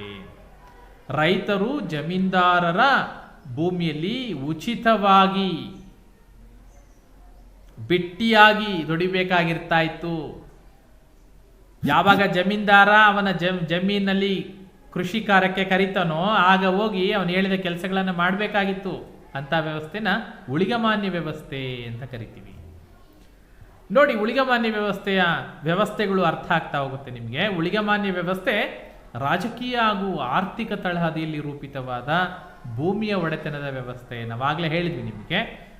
ಈ ಊಳಿಗಮಾನ್ಯ ವ್ಯವಸ್ಥೆ ರೂಪುಗೊಳ್ಳಿಕ್ಕೆ ಕಾರಣ ಏನು ಅಂತ ಹೇಳಿದ್ರೆ, ಅದು ರಾಜಕೀಯ ಮತ್ತು ಆರ್ಥಿಕ ತಳಹದಿಯಲ್ಲಿ ಒಂದು ಆದಾಯ ಬರಬೇಕು, ಆದರೆ ಅಲ್ಲಿ ದುಡಿತಕ್ಕಂಥ ಜನರಿಗೆ ಯಾವುದೇ ರೀತಿಯ ರಾಜಕೀಯ ಹಕ್ಕುಗಳು ಸಿಗಬಾರ್ದು. ಸೊ ರಾಜಕೀಯ ಮತ್ತು ಆರ್ಥಿಕ ತಳಹದಿಯಲ್ಲಿ ರೂಪಿತವಾದಂತಹ ಒಂದು ಭೂಮಿಯ ಒಡೆತನದ ವ್ಯವಸ್ಥೆಯನ್ನು ನಾವು ಊಳಿಗಮಾನ್ಯ ಪದ್ಧತಿ ಅಂತ ಕರಿತೀವಿ. ರೈಟ್, ಇಲ್ಲೇನಾಗತ್ತೆ? ಮಧ್ಯಯುಗದಲ್ಲಿ ಯುರೋಪಿನ ಒಬ್ಬ ವ್ಯಕ್ತಿಯ ಸ್ಥಾನಮಾನಗಳು ಅವನು ಹೊಂದಿರುವ ಭೂಮಿಯ ಪ್ರಮಾಣದಿಂದ ನಿರ್ಧಾರ ಆಗ್ತಾ ಇತ್ತು. ನೋಡಿ ಹೇಗಿದೆ. ಊಳಿಗಮಾನ್ಯ ವ್ಯವಸ್ಥೆ ಅಸ್ತಿತ್ವದಲ್ಲಿದ್ದಂತಹ ಸಂದರ್ಭದಲ್ಲಿ ಯುರೋಪಿನ ವ್ಯಕ್ತಿಯ ಸ್ಥಾನಮಾನ ಯಾವುದರಿಂದ ನಿರ್ಧಾರ ಆಗ್ತಾ ಇತ್ತು ಅಂದರೆ, ಅವನು ಎಷ್ಟು ಭೂಮಿಯನ್ನು ಹೊಂದಿದ್ದಾನೆ ಅನ್ನೋದರ ಆಧಾರದ ಮೇಲೆ ನಿರ್ಧಾರ ಆಗ್ತಾ ಇತ್ತು. ಸೊ 2 ಅಂಶಗಳು ಈ ಹಿಂದೆ ಹೇಳಿದ್ದೀವಿ. ಎಷ್ಟು ಜನ ಗುಲಾಮರನ್ನ ಹೊಂದಿದ್ರು, ಗುಲಾಮರು ಕೂಡ ವೈಯಕ್ತಿಕ ಆಸ್ತಿಯಾಗಿರ್ತಾ ಇತ್ತು. ಆ ಗುಲಾಮರ ಜೊತೆಗೇನೆ ಇಲ್ಲಿ ಎಷ್ಟು ಭೂಮಿಯ ಒಡೆತನವನ್ನು ಹೊಂದಿದ್ದಾರೆ ಅನ್ನೋದ್ರ ಅದಾದ್ಮೇಲೆ ಅವರ ಸ್ಥಾನಮಾನಗಳು ನಿರ್ಣಯ ಆಗ್ತಾ ಇತ್ತು. ಯಾಕೆಂದ್ರೆ ಅದಕ್ಕೆ ಯಾಕೆ ಭೂಮಿಯ ಆಧಾರದ ಮೇಲೆ ಅಂತ ನೋಡಿದ್ರೆ, ಅವತ್ತು ಇದ್ದಿದ್ದು ಭೂಮಿ ಒಂದೇ ಆದಾಯದ ಮೂಲ, ಭೂಮಿ ಮಾತ್ರ ಆದಾಯದ ಮೂಲ ಆಗಿರ್ತಿತ್ತು. ಹಾಗಾಗಿ ಎಷ್ಟು ಪ್ರಮಾಣದ ಭೂಮಿಯನ್ನು ಹೊಂದಿದ್ದಾನೆ ಅನ್ನೋದರ ಆಧಾರದ ಮೇಲೆ ಅವನ ಸ್ಥಾನಮಾನವನ್ನ ಮಧ್ಯಯುಗದಲ್ಲಿ ನಿರ್ಧಾರ ಮಾಡಲಾಗ್ತಾ ಇತ್ತು. ಹಾಗಾಗಿ ಏನ್ ಮಾಡ್ತಾರೆ, ಹೆಚ್ಚೆಚ್ಚು ಭೂಮಿಯನ್ನು ಹೊಂದಲಿಕ್ಕೆ ಪ್ರಾರಂಭ ಮಾಡ್ತಾರೆ. ಆದರೆ ಭೂಮಿಯನ್ನು ಹೊಂದಬೇಕು ಅಂದಾಗ ವ್ಯವಸ್ಥೆ ಹೇಗಿತ್ತು ನೋಡಿ, ನಿಮಗೆ ಚಿತ್ರ ಕಾಣಿಸ್ತಾ ಇದೆ ಅಲ್ಲಿ. ಅತ್ಯಂತ ಮೇಲ್ಗಡೆ ಇರ್ತಕ್ಕಂಥದ್ದು ದೊರೆ ಅಲ್ವಾ? ಸಾಮ್ರಾಜ್ಯದ ಸಮಸ್ತ ಆಸ್ತಿ ಭೂಮಿ ರಾಜನ ಒಡೆತನದಲ್ಲಿರುತ್ತೆ. ರಾಜ ಆ ಭೂಮಿಯನ್ನು ಏನ್ ಮಾಡ್ತಾನೆ, ನೊಬೆಲ್ಲರಿಗೆ ಹಂಚಿಕೊಡ್ತಾನೆ. ನೊಬೆಲ್ಸ್ ಅಂತ ಕಾಣಿಸ್ತಾ ಇದೆ ನಿಮ್ಗೆ ಅಲ್ವಾ? ಸೊ ನೊಬೆಲ್ಸ್ಗೆ ಹಂಚಿಕೊಡ್ತಾನೆ ರಾಜ.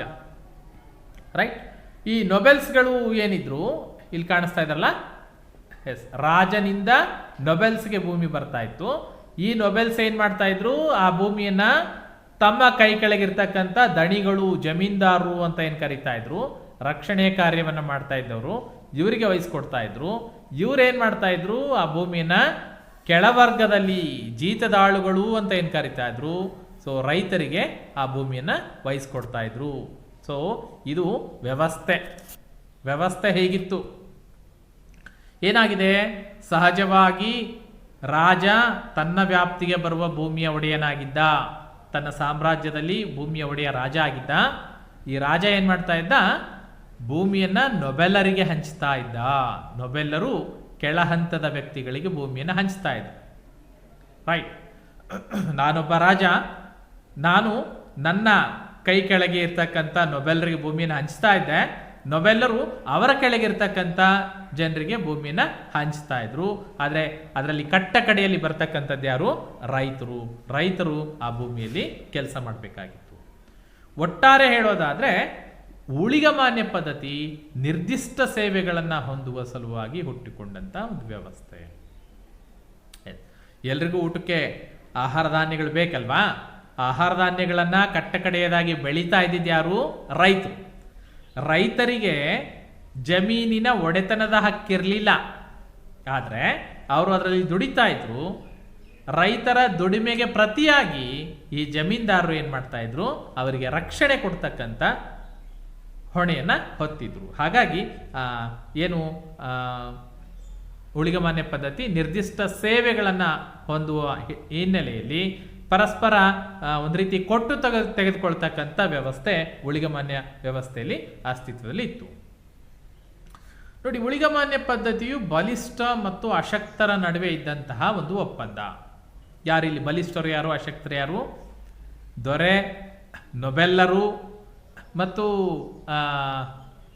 ಜಮೀನ್ದಾರ್, ಇವರು ಬಲಿಷ್ಠರು. ಅಶಕ್ತರು ಯಾರು? ಜೀತದ ಆಳುಗಳಾಗಿ ಕೃಷಿ ಭೂಮಿಯಲ್ಲಿ ಕೆಲಸ ಮಾಡ್ತಾ ಇದ್ದಾರಲ್ಲ ರೈತರು, ಅವರು ಅಶಕ್ತರು. ಸೊ ಬಲಿಷ್ಠರು ಮತ್ತು ಅಶಕ್ತರ ನಡುವೆ ಇದ್ದಂತಹ ಒಂದು ಒಪ್ಪಂದ ಈ ಊಳಿಗಮಾನ್ಯ ಪದ್ಧತಿ ಆಗಿತ್ತು.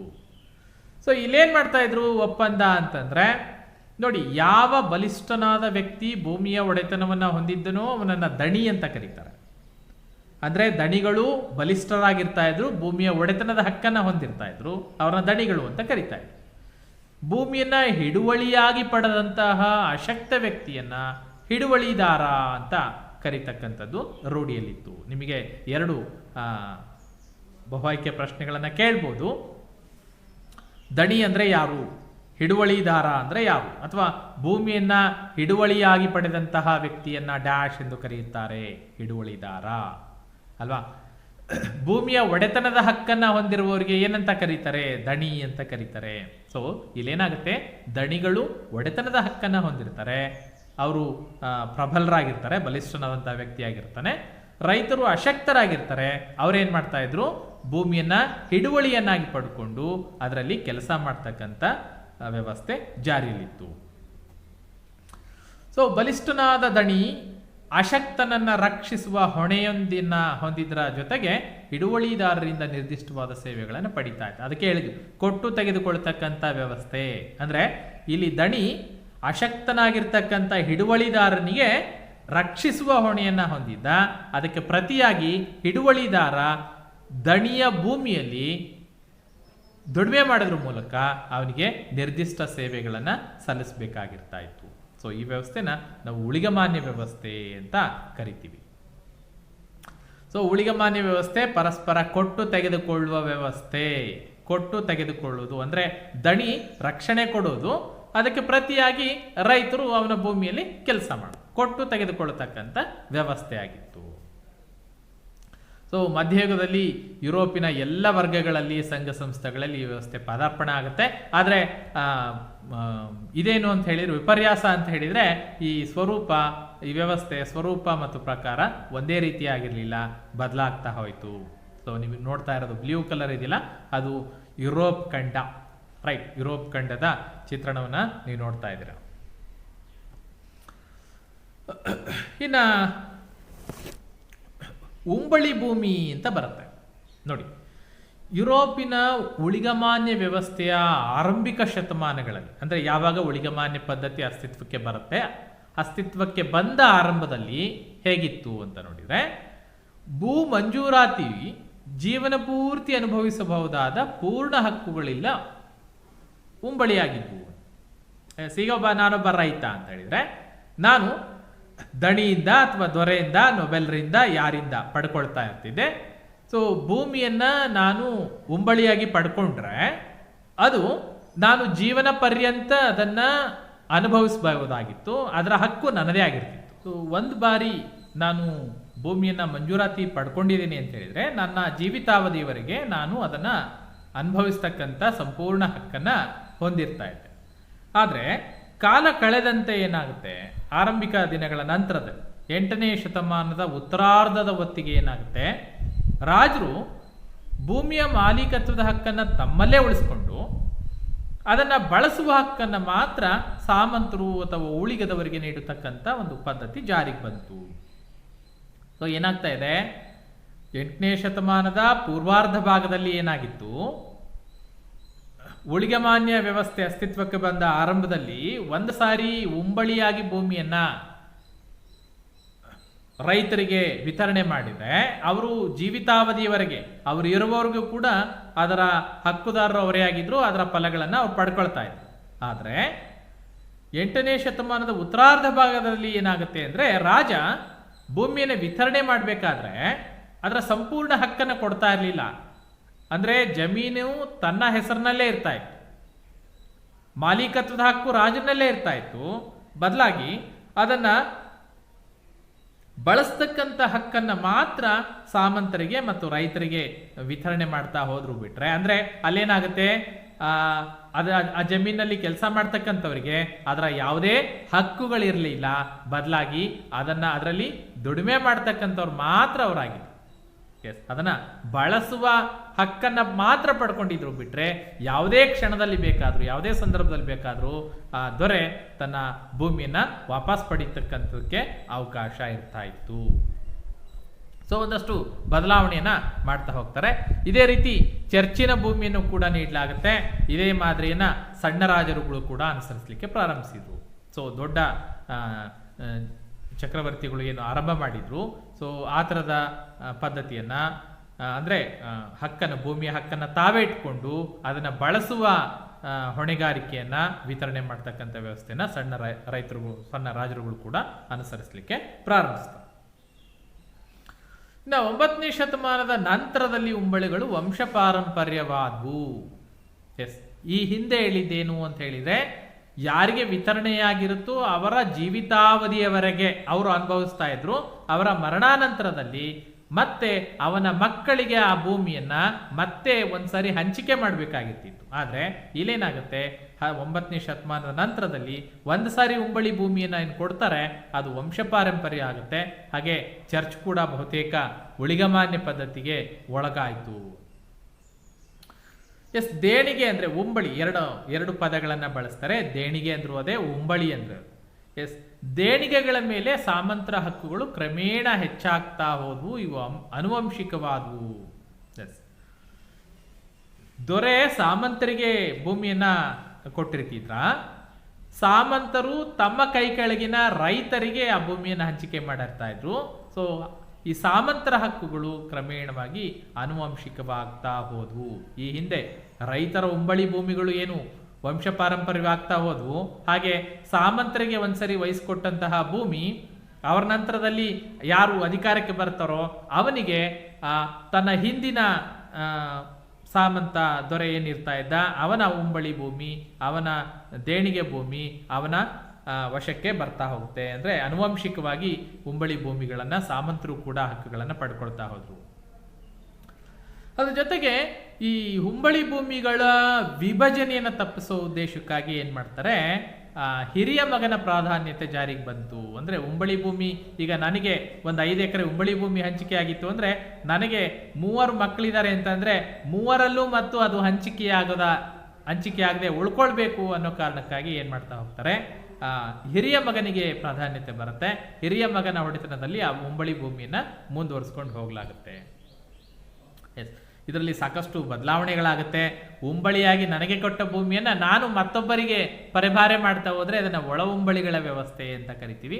ಅಂದ್ರೆ ದೊರೆ ಸಾಮಂತರಿಗೆ ಉಂಬಳಿಯಾಗಿ ಕೊಟ್ರೆ ಸಾಮಂತರು ತನ್ನ ಕೈ ಕೆಳಗಿರ್ತಕ್ಕಂಥ ಜಮೀನ್ದಾರಿಗೆ ಆ ಭೂಮಿಯನ್ನ ಒಳ ಉಂಬಳಿಯಾಗಿ ನೀಡ್ತಕ್ಕಂಥ ವ್ಯವಸ್ಥೆ ಅಸ್ತಿತ್ವಕ್ಕೆ ಬರುತ್ತೆ. ಒಳ ಉಂಬಳಿಗಳ ವ್ಯವಸ್ಥೆ ಅಂದ್ರೆ ರಾಜರಿಂದ ಉಂಬಳಿ ಪಡೆಯುತ್ತಿದ್ದ ಸಾಮಂತರು ತಾವೇ ಸ್ವತಃ ಬೇರೆಯವರಿಗೆ ಉಂಬಳಿಗಳನ್ನು ನೀಡುವ ಅಥವಾ ಸಾಮಂತರನ್ನ ನೇಮಕ ಮಾಡುವ ಹಂತಕ್ಕೆ ಬದಲಾಗ್ತಾ ಹೋಗ್ತಾರೆ ಅಂತ. ವ್ಯವಸ್ಥೆ ಬದಲಾಗ್ತಾ ಹೋಗುತ್ತೆ. ಅಂದರೆ ದೊರೆಯಿಂದ ನಾನು ಉಂಬಳಿ, ದೊರೆ ನನ್ನ ಮೇಲೆ ನಂಬಿಕೆ ಇಟ್ಟು ಉಂಬಳಿಯನ್ನು ಕೊಟ್ಟಿರ್ತಾನೆ, ನಾನು ಸಾಮಂತರಾಜ, ನಾನು ಆ ಉಂಬಳಿ ಭೂಮಿಯನ್ನ ಪರೆಬಾರೆ ಮಾಡಿ ಮತ್ತೆ ಒಳ ಉಂಬಳಿಗಳನ್ನು ಕೊಡ್ತಕ್ಕಂಥ, ಜಮೀನ್ದಾರಿಗೆ ಹಂಚಿಕೆ ಮಾಡ್ತಕ್ಕಂಥ, ಜಮೀನ್ದಾರರು ಮತ್ತೆ ರೈತರಿಗೆ ಅದನ್ನು ಪರೆಬಾರೆ ಮಾಡಿ ರೈತರಿಂದ ದುಡಿಸ್ಕೊಳ್ತಕ್ಕಂಥ ಒಂದು ವ್ಯವಸ್ಥೆ ಅವತ್ತಿನ ಕಾಲದಲ್ಲಿ ಅಸ್ತಿತ್ವಕ್ಕೆ ಬರುತ್ತೆ. ಸೊ ಇಂಥ ಆರ್ಥಿಕತೆಗೆ ಪೂರ್ಣ ಆಧಾರ ಯಾರು ಅಂತ ನೋಡಿದರೆ ಕಟ್ಟ ಕಡೆಯದಾಗಿ ಆ ಜಮೀನಿನಲ್ಲಿ ಉಂಬಳಿ ಭೂಮಿಯಲ್ಲಿ ಕೆಲಸ ನಿರ್ವಹಿಸ್ತಾ ಇದ್ದಿದ್ದು ರೈತರು. ಹಾಗಾಗಿ ಉಳಿಗಮಾನ್ಯ ವ್ಯವಸ್ಥೆ, ಉಂಬಳಿ ವ್ಯವಸ್ಥೆ, ಇದಕ್ಕೆ ಸಂಪೂರ್ಣ ಆಧಾರ ಯಾರು ಅಂತ ಹೇಳಿದ್ರೆ ಜೀತದಾಳುಗಳಿದ್ದ ರೈತರು, ಅವರ ಮೇಲೆಯೇ ಆಧಾರಿತವಾಗಿರ್ತಾ ಇತ್ತು ಈ ಉಳಿಗಮಾನ್ಯ ವ್ಯವಸ್ಥೆ. ಸ್ವರೂಪ ಮತ್ತು ಪ್ರಕಾರಗಳು, ಉಳಿಗಮಾನ್ಯ ಪದ್ಧತಿಯ ಸ್ವರೂಪ ಮತ್ತು ಪ್ರಕಾರಗಳು. ಎಸ್, ಈಗಾಗಲೇ ಹೇಳಿದೀವಿ, ಹಿಡುವಳಿದಾರ ಹೊಂದಿದ್ದ ಭೂಮಿಯನ್ನ ಹುಂಬಳಿ ಅಂತ ಕರಿತೀವಿ. ಎಸ್, ಹುಂಬಳಿ. ಹುಂಬಳಿ ಎಂದರೇನು ಕೇಳ್ಬೋದು. ಹುಂಬಳಿ ಎಂದರೇನು? ಹಿಡುವಳಿದಾರ ಹೊಂದಿದ್ದ ಭೂಮಿಯನ್ನ ಹುಂಬಳಿ ಅಂತ ಕರಿತೀವಿ. ಹಿಂದೆ ನೆನಪಿದ್ಯಾ? ಅಶಕ್ತ ದಣಿಯಿಂದ ಜಮೀನನ್ನ ಹುಂಬಳಿಯಾಗಿ ಪಡೆದವನು ಹುಂಬಳಿದಾರ, ಹಿಡುವಳಿದಾರ.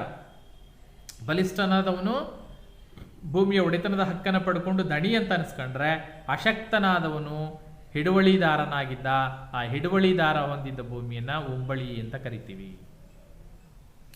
ಈ ವ್ಯವಸ್ಥೆ ಎರಡು ಪ್ರಮುಖ ಸಾಂಪ್ರದಾಯಿಕ ವಿಧಿವಿಧಾನಗಳನ್ನು ಹೊಂದಿತ್ತು. ಯಾವುದು? ಉಂಬಳಿ ಪಡ್ಕೊಳ್ತಕ್ಕಂಥದ್ದು ಎರಡು ವಿಧಿವಿಧಾನಗಳನ್ನು ಹೊಂದಿರುತ್ತೆ. ಬಹಳ ಸರಳವಾಗಿದೆ ಅರ್ಥೈಸ್ಕೊಳ್ಳಿಕ್ಕೆ. ಹಿಡುವಳಿದಾರ ಹೊಂದಿದ್ದ ಭೂಮಿಯನ್ನ ಉಂಬಳಿ ಅಂತ ಕರೀತಾ ಇದ್ರು. ಈ ಉಂಬಳಿ ವ್ಯವಸ್ಥೆ ಎರಡು ಪ್ರಕಾರಗಳನ್ನು ಹೊಂದಿತ್ತು, ಎರಡು ವಿಧಿವಿಧಾನಗಳನ್ನು ಹೊಂದಿತ್ತು. ಒಂದನೇದೇನು ಅಂತ ಹೇಳಿದ್ರೆ ಪದಗ್ರಹಣ. ಪದಗ್ರಹಣ ಅಂತ ಹೇಳಿದ್ರೆ ದಣಿ ಏನು ಜಮೀನನ್ನ ಒಡೆತನದ ಹಕ್ಕನ್ನ ಏನು ಹೊಂದಿದ್ದ, ಈ ದಣಿ ಹಿಡುವಳಿದಾರನಿಗೆ ಭೂಮಿಯನ್ನ ಒಪ್ಪಿಸುವಾಗ ನ್ಯಾಯ ಮತ್ತು ರಕ್ಷಣೆಯ ಭರವಸೆಯನ್ನು ಕೊಡ್ತಾ ಇದ್ರು. ಎಸ್, ಕರೆಕ್ಟ್ ಅರ್ಥ ಮಾಡ್ಕೊಳ್ಳಿ ಮಕ್ಕಳೇ. ಯಾರು ನ್ಯಾಯ ಭರವಸೆಯನ್ನು ಕೊಡ್ತಾ ಇದ್ರು? ನ್ಯಾಯ ಮತ್ತು ರಕ್ಷಣೆಯ ಭರವಸೆಯನ್ನು ಕೊಡ್ತಾ ಇದ್ದಿದ್ದು ದಣಿ, ಜಮೀನ್ದಾರ. ಜಮೀನ್ದಾರ ತಾನು ರೈತನಿಗೆ ಹುಂಬಳಿ ಭೂಮಿಯನ್ನ ಕೊಡುವಾಗ ಪದಗ್ರಹಣದ ಸಂದರ್ಭದಲ್ಲಿ ನ್ಯಾಯ ಮತ್ತು ರಕ್ಷಣೆಯ ಭರವಸೆಯನ್ನ ಕೊಡ್ತಾ ಇದ್ದ. ಇದು ಒಂದನೇದು. ಇನ್ನು ಆ ಕಡೆ ಪಡ್ಕೊಳ್ತಾ ಇದ್ನಲ್ಲ, ಅವನು ಪಡ್ಕೊಳ್ತಾ ಇದ್ನಲ್ಲ ಅಂದ್ರೆ ಅದು ಎರಡನೇ ವಿಧಿ, ಗೌರವ. ಎರಡನೇ ವಿಧಿ ಏನು ಅಂತ ಹೇಳಿದ್ರೆ ಗೌರವಾರ್ಪಣೆ. ಅಂದ್ರೆ ಯಾರು ಹುಂಬಳಿ ಭೂಮಿಯನ್ನು ಪಡ್ಕೊಳ್ತಾ ಇದ್ನಲ್ಲ ಅವನೇನ್ ಮಾಡ್ತಾ ಇದ್ದ? ಹಿಡುವಳಿದಾರನು ಸ್ವಾಮಿ ನಿಷ್ಠೆಯ ಹಾಗೂ ಸ್ವಾಮಿ ಸೇವೆಯ ಪ್ರಮಾಣವನ್ನ ಮಾಡ್ತಾ ಇದ್ದ.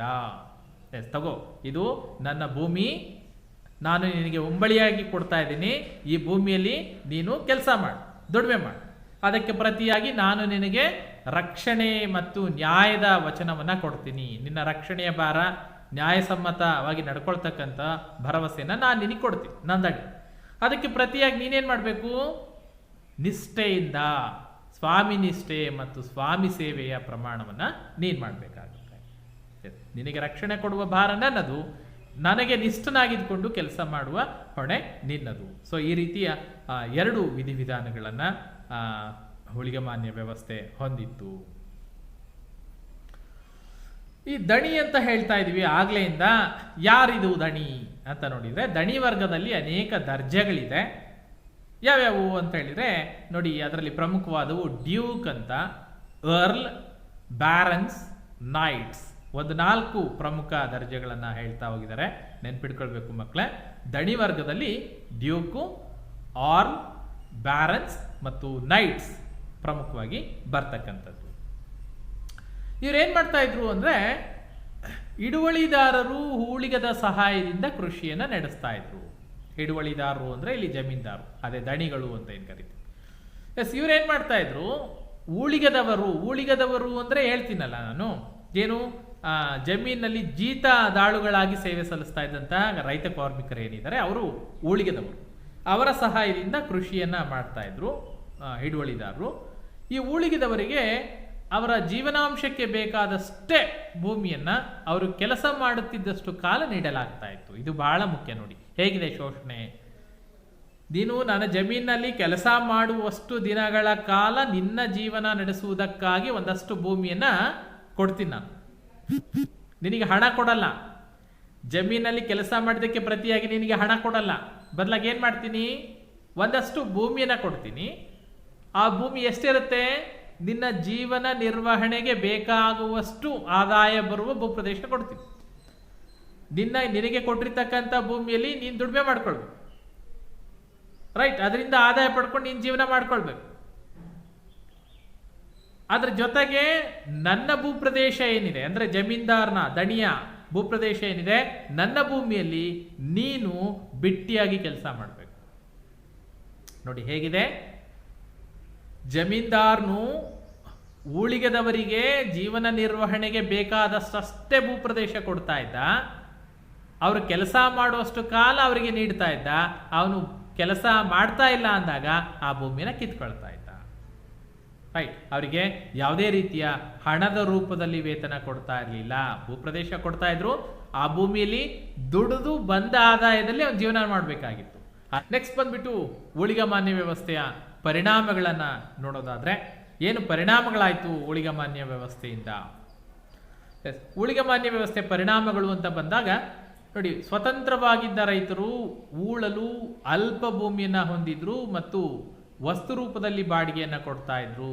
ಸೊ ಇದು ರೈತರ ಪರಿಸ್ಥಿತಿ ಏನಾಗಿತ್ತು ಅಂತಂದ್ರೆ, ಅಲ್ಲಿವರೆಗೂ ಸ್ವತಂತ್ರವಾಗಿದ್ದ ರೈತರು ಉಳುಮೆ ಮಾಡಲಿಕ್ಕೆ ಅಲ್ಪ ಪ್ರಮಾಣದ ಭೂಮಿಯನ್ನ ಹೊಂದಿರ್ತಾರೆ, ಜೊತೆಗೆ ವಸ್ತು ರೂಪದಲ್ಲಿ ಅದಕ್ಕೆ ಬಾಡಿಗೆಯನ್ನ ಕೊಡಬೇಕಾದಂಥ ಪರಿಸ್ಥಿತಿ ರೈತರಿಗೆ ಬರ್ತದೆ.